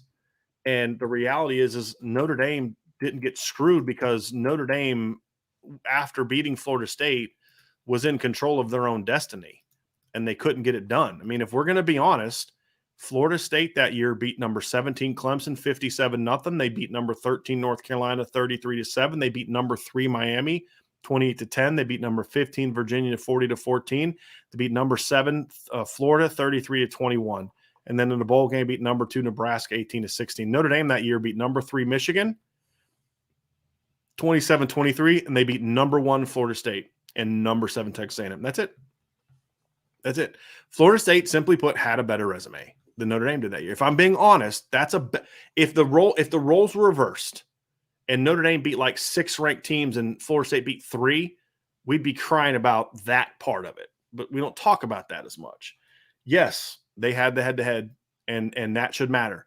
But it was a head-to-head at Notre Dame, and a week later, Notre Dame lost to Boston College. If you just simply beat Boston College, none of this matters. But they didn't, and that's why they didn't get. So, I've got to be I think your championship should be determined off who you are over the course of an entire season, not who was the better team on that one Saturday. I just, I just think if everything's equal, head-to-head matters. But I think when you look at the resumes, Ryan, they weren't equal. I mean, Florida State wasn't just beating ranked teams. They were destroying ranked teams. Crushing them, yeah. Yeah, I mean, Notre Dame's wins over ranked teams were by 4, 7, 3, and a 2-point loss, right? Their wins over ranked teams were 57, 26, 18, 26, 12, and 2, right? So Notre Dame, to win that year, needed to not only beat Florida State, but they had to beat Boston College. They didn't get it done. And it's fair. So, it's very fair. I'm going to be honest, that's just why you don't catch me saying they got screwed. I have said this. If there was a playoff, I think Notre Dame would have still beat Florida State in a playoff. I do think that. And I've gone back and forth on that. But I don't think they'd have beat Miami in a rematch in 88. But I don't think Miami would have beat Notre Dame in a rematch in 89. So it would have balanced out. They still would have won a title one of those 2 years. I think Notre Dame could have still beat Florida State in a rematch. I do. Because they could just physically beat Florida State up. And that was the biggest difference between Miami. That's why Miami had so many championships and Florida State had fewer. Florida State could match anybody athlete-wise, Ryan, back then. What they couldn't do is play elite in the trenches. And that was the difference. We're gonna wrap up. We're getting a few more here that are really good, and we gotta get rolling here in a few. Tommy Rock, if Notre Dame were to join a conference, would you like to see the Irish stick it to the Big Ten and join the SEC? That would be my choice. Screw Michigan. I'm so tired of conference realignment talk. I don't know. Tommy, it's a fair question. I don't know, Brian. Like I still like geographically teams kind of making sense a little bit. So I'd probably rather Big Ten personally, but that's just me. I never want to see Notre Dame join the Big Ten ever for reasons we've documented. I think you should be in a league for one of two reasons. Geographics is one. I'm for that. And that's why I think SEC teams should be in the Southeast and ACC teams should, for the most part, be in the coast. But the thing I'll say is I also think the other reason is to be with like-minded institutions is another reason to be in a conference. And I think Notre Dame is close enough in geography that it makes sense to be in the ACC. If the ACC is still a thing and all other things are equal, I'd much rather be in the ACC because, and we've talked about this, the ACC is much more in line with who Notre Dame is. Even the public schools are smaller. There's more. I mean, I think if I'm correct, and I believe I'm correct on this, there's only one private school in the Big Ten, and that's Northwestern, correct? So can't think of another. Right. And then the other part of it is size. I mean, you look at Virginia, which is, as I've said, is a public school, right? But it's a public school that is academically oriented. It's a smaller school. It's more selective. There's like 18,000 students there. Ohio State has over 40. It's crazy. I mean, you've got Duke as a smaller school. And so I'm actually going to look and see what Duke's enrollment is right now, but it's a smaller school. Wake Forest is I think just as small or close to being as small as Notre Dame. Yeah, Wake Forest as of 2014 was at 7,500. I would imagine they're over 8 now. Duke in 2017 was just over 15. Much smaller schools, much more selective academic schools. The Big Ten is more research oriented. The ACC is more, I'm trying to think of the proper word. Some teachers, I forget, like where the focus is more on like the traditional subjects, right? And, not that there isn't research. Duke has great research, right? Notre Dame has some research. It's a different emphasis on it because you're at the bigger state school. So I think the ACC still fits in line a lot with what Notre Dame stands for as an institution. And I think that's the other reason, along with geography, to join a conference, right? And that's why I would still go with the ACC. But what if but in Tommy's situation, if it's only those two, I'd go with the SEC. Fair. Like there's just certain things that I have a hard time forgiving. Now, if the Big Ten were to do some things, maybe to, kind of own their mistakes. Some people said, what if they asked for forgiveness for that and made a public thing? I'd consider it maybe. Yeah. But I would need to know. I need to have some assurances that that was a meaningful type of thing. So, but I mean, nothing. I'll never say never. I'll say that. I'll never say never, but it would take a lot. It would take a lot for me to be okay with them joining the Big Ten, to be completely honest with you. John Wayne's Winchester. What Notre Dame team could have beaten 1995 Nebraska? 1989 Notre Dame. Again, I can only go off of teams that I've seen play. 1989 Notre Dame, I think, could have beaten 1995 Nebraska. I do. I think the 88 team could have held Nebraska down, but I don't know if the 88 team had enough offense to win that game. The 89 team had more offense. You had Ricky Waters at running back, Rocket Ismail at receiver. Derek Brown was a sophomore. Tony Rice was just electric that year. I think that's probably one. And thank you for the super chat, John Wayne's Winchester. I think that's probably one that I think could have had a chance to beat 95 Nebraska. 93 Notre Dame couldn't have beat 95 Nebraska, in my opinion. All right, let's get the last few here. Josh Buffo, the motivational business banker. What player during the Kelly era had the talent, had all the talent in the world, but needed better coaching and mentorship that didn't get it, didn't get it and didn't pan out? So we could name a bunch, but let's pick one. Let's pick one. Mine is Aaron Lynch. Oh, Aaron Lynch is a good one. Yeah. I didn't even think about Aaron Lynch. He needed better. The coaching part wasn't the problem. The mentorship was the problem with Aaron Lynch. And Aaron Lynch was his own worst enemy in a lot of ways too.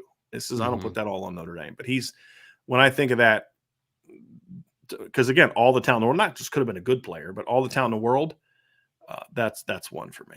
He's a stud. Do you think that DeShone Kizer would have done better with different coaching? Or you think it was just a purely mental thing on his side? No, I think he would. It's the same thing. Mentorship was the problem with DeShone Kizer, not coaching. It was mentorship. Gotcha. Phil Jurkovec, I think, would have been the better quarterback if all things were equal, coaching and mentorship. I still think Phil Jurkovec's a better quarterback than DeShone Kizer. But yes, DeShone Kizer with better mentorship could have been really good. I mean, DeShone, even though he had a rough last year and he had those character concerns, he still went early in the second round. You know, right. Like he was a first round talent. Oh, yes. It was just no question. Yeah. He had first round physical tools. I still am not convinced he had first round mental tools. I still don't know if he necessarily reads defenses at an elite level and all that kind of stuff. But maybe he could have if he'd stayed at Notre Dame for at least another year and with good coaching and mentorship like that you mentioned. And maybe he would have wanted to stay if he had that good mentorship, right? Yeah. Right. Yep. Yeah. Very, very, very interesting one there. Good questions. Gideon Rosa, of the remaining realistic targets, Novosad, Osbury, Mpemba, Hannafin, and Love, who has the highest upside? Of that group, I would say it's Mpemba. I mean, that kid.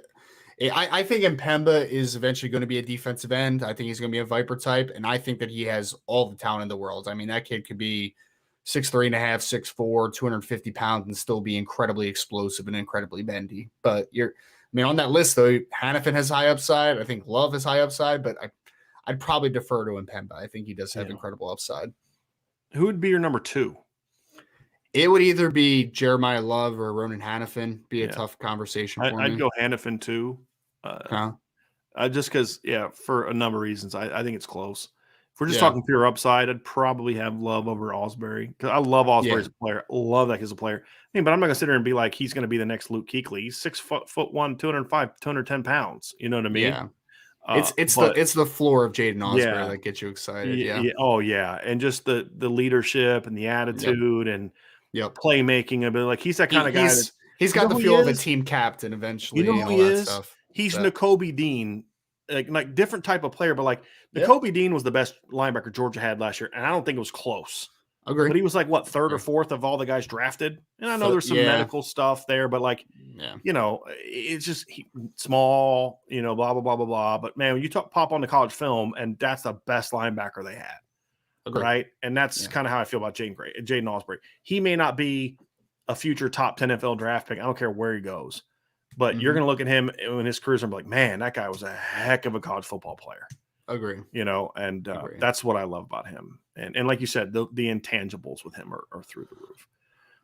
Corey D, super chat. Any rumblings? Thank you for the super chat, Corey. Any rumblings about Notre Dame uniform changes, pants? I haven't heard anything, honestly, but I really haven't asked. I'll try to do digging into that as we get closer to fall camp, but I haven't heard anything. Blaine Tiller says Jalen Smith was amazing, easily the best linebacker, even over Manti at Notre Dame. See, again, we have to go. There's a difference between most talented and best. Yeah. Jalen Smith was the best from the standpoint of talent, but you can't look at his production, and it's not even in the same universe as the production that Manti had. Now, it wasn't his fault. He played in a crap system. But to me, Manti was the better college player because of the coaching and the opportunity to be a great player. I mean, Manti's numbers blow Jalen's away. Jalen was barely over 100 tackles, never got to 10 tackles for loss, never had more than 2 or 3 sacks in a season, never didn't have a bunch of turnovers. He was a phenomenal player, but he just was held back by coaching. If all things were equal and they had similar coaching and all that, then there'd be no question that Jalen would be better. I think Jalen could have been one of the best linebackers to ever play college football if he was in the right system. I do. That's fair.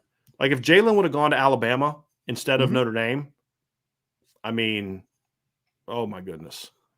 I mean, and to this point, like we're talking about best college players, and I would argue that Manti is one of the best linebackers in college in the last like 20 years, right? Yeah. Like, I mean, he was fantastic. Yeah. He was a fantastic player. Right. And Jalen should have been, and it's not his fault that he wasn't. Agree. But the reality is, I mean, to be a great player at some point, there has to be a level of production, and Jalen's production is, I mean, it's not special. The reason he won the Butkus Award is because people could watch the film and be like, this guy's unbelievable. Sure. Right. But, you know, he was held back a lot, in my opinion. Last one from Sid Irish. This is a fun one, Ryan. So we're going to wrap up with this. Top running backs in Notre Dame, and he ended up going top 5. The follow-up question was top 5. So top 5 running backs since 2000. Now, we did this yesterday with quarterbacks. You can go one of 2 ways. You can give your 3 favorite, or you can go top. That can be your top.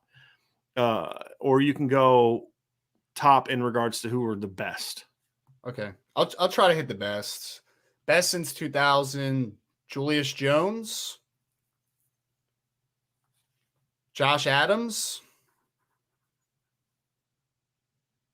Oh man, who would the third one be? Darius Walker. Okay. So do you have a top 5, or you're just going to go top 3? Because it's I thought you said top 3. I can keep going. Top 5, Okay, so then after that, I would go. Yeah, because 2000 is in there. Because like, man, I wish we could go back to the 90s and I could really talk about some lead back. Well, they were talking about Hall of Famers at that point. Somebody said Bettis. Again, Bettis was long gone by the time 2000 rolled around. Early 90s. Julius Jones to me is at the top. Is pretty really easy good. One. Yeah, I mean, he had really Kyron. You know, where's Kyron in that list? That'd be interesting. Oh, Kyron might be 4 or 5 for me. Yeah. Pierre Wood is at least in the conversation. You know, he had 1,000-yard year and some pretty good career. Did Ryan Grant have 1,000-yard year? I think so. Yeah, he was. His yards per carry wasn't that great. No. Let me. Neither was Darius Walker. Darius Walker's yards per carry wasn't that great either. The reason I put Darius in there easily and no questions about it, even though his yards per carry wasn't great, is he was so productive in the pass game. Yeah, he was great. He caught a ton of passes. Ryan Grant had 1,085 yards in 2002. He averaged, 4.2 yards per carry. It was the highest of his career, by the way. And he only had 1,025 yards the next 2 years combined. So it's really low. Yeah, it's not great. It's not great. I'm going to see Julius Jones's college stats. I know was it 2003 that he just had. Just really impressive numbers. But he had 375 as a freshman, 5 yards a carry. I think that was it's 2000. He had to kick. 2000. He had the kick return. I think against Nebraska. 2000 as a sophomore, he went for 657, 4.1 per carry. Their O-lines back then were so bad. 2001, 718, 4.3, and then as a senior, he broke out, had 1,268 yards, 10 touchdowns, 5.5 yards per carry. And he basically was the offense in 2003. And that was after he missed the previous year for a suspension.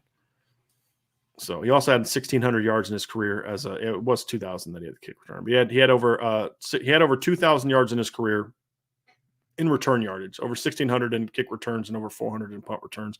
And he had a kick return and a punt return for a touchdown in his career. So, yeah. So that would be That would be that. So, yeah, I mean, there haven't been a lot of great running backs at Notre Dame since the 2000s. I mean, because Autry Denson's not on that list because he was done by then. Yep. You know, I mean, of the Kelly era, I mean, you'd have Kyron Williams. You could have Josh Adams, because Josh Adams had 3 really good seasons at Notre Dame. He should have come back. I mean, that's the reality. He should have come back. There's no question about it. He was not ready for the NFL. He got very, very bad advice. You know, because you imagine Josh Adams playing that 2018 team as a 1-2 punch with Dexter Williams. That'd been fun to watch. And Kyron Williams is absolutely in the top 5 now that we're rolling through a few other names, right? Like, I mean, had to be. Yeah. So, I mean, just some different guys that led the team in rushing. You had, so to me, you have Julius Jones. Honestly, if I'm going to talk about the entirety of their careers, it's hard for me not to put Darius Walker at number 1. I mean, he had 780 yards as a freshman and then went over 1,000 the next 2 years. And he caught a ton of passes. I mean, so as a true freshman, he had 786 yards and 7 touchdowns. As a sophomore in 2005, he had 1196 and 9 touchdowns, 43 catches. Mm-hmm. As a junior, he had 1,267 yards, 5 yards a carry, 7 touchdowns, 56 catches. So, I mean, you know, there's a pretty good football player. And you can't use yards per carry weren't that great, but neither were Kyron's. I mean, Kyron was 4'9" and 5'2" last 2 years. I know. You know, he's caught a lot of balls as well. But, you know, Darius Walker was there. And then after Darius, they didn't really have anybody in that conversation. I mean, James Aldridge led him in rushing in 07, Armando in 08 and 09. Sear Wood had 600 as a leader then next year. He had 1,102 the year after that. Him and Jonas Gray were a really nice 1-2 punch. They were. Theo Riddick was only running back for like a year. I would have loved to see. Yeah, that's why I didn't include like CJ Procise or something. But I would have loved to see Terrion Folson if he never got hurt. That would have been one for me. Yeah. Yep. Because he Lou Samoji gave me the stat when we worked together. Through 2 years, he was like 4th all time in rushing through his second year at Notre Dame. And he was behind like Autry Denson.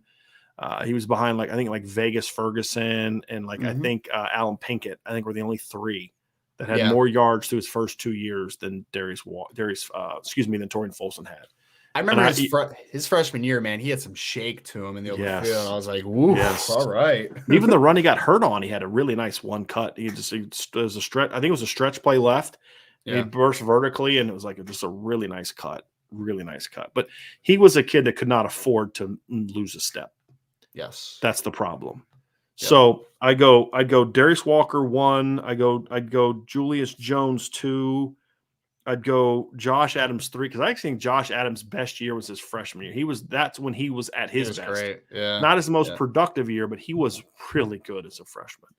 So I go Josh 3. I'd have to go Kyron 4. I don't know who 5 would be. I mean, maybe Sear Wood, but I don't want to give him any love. Maybe, I mean, just because, he just wasn't a good kid. I'm trying to think of who else. Dex could have been if he would have kept his head on straight. Just give it the 1 year breakout. Just give it the CJ Procise. Okay, there we go. Because CJ had production. We'll go with that. That.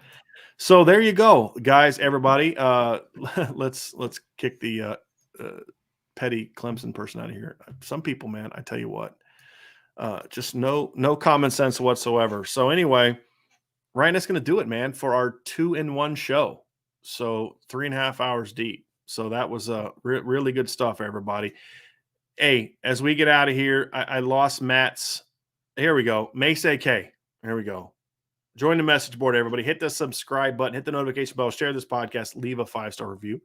Visit the IB store for some Gap Closers merch. And as always, go Irish. Thanks, everybody, so much for being with us the last 2 days. Very, very long shows. But I think lots of great content. Big day, right, Ryan? I mean, end of the day, what we were here today to begin with, Jaden Greathouse picks Notre Dame. Notre Dame's back to number 1 in the recruiting rankings.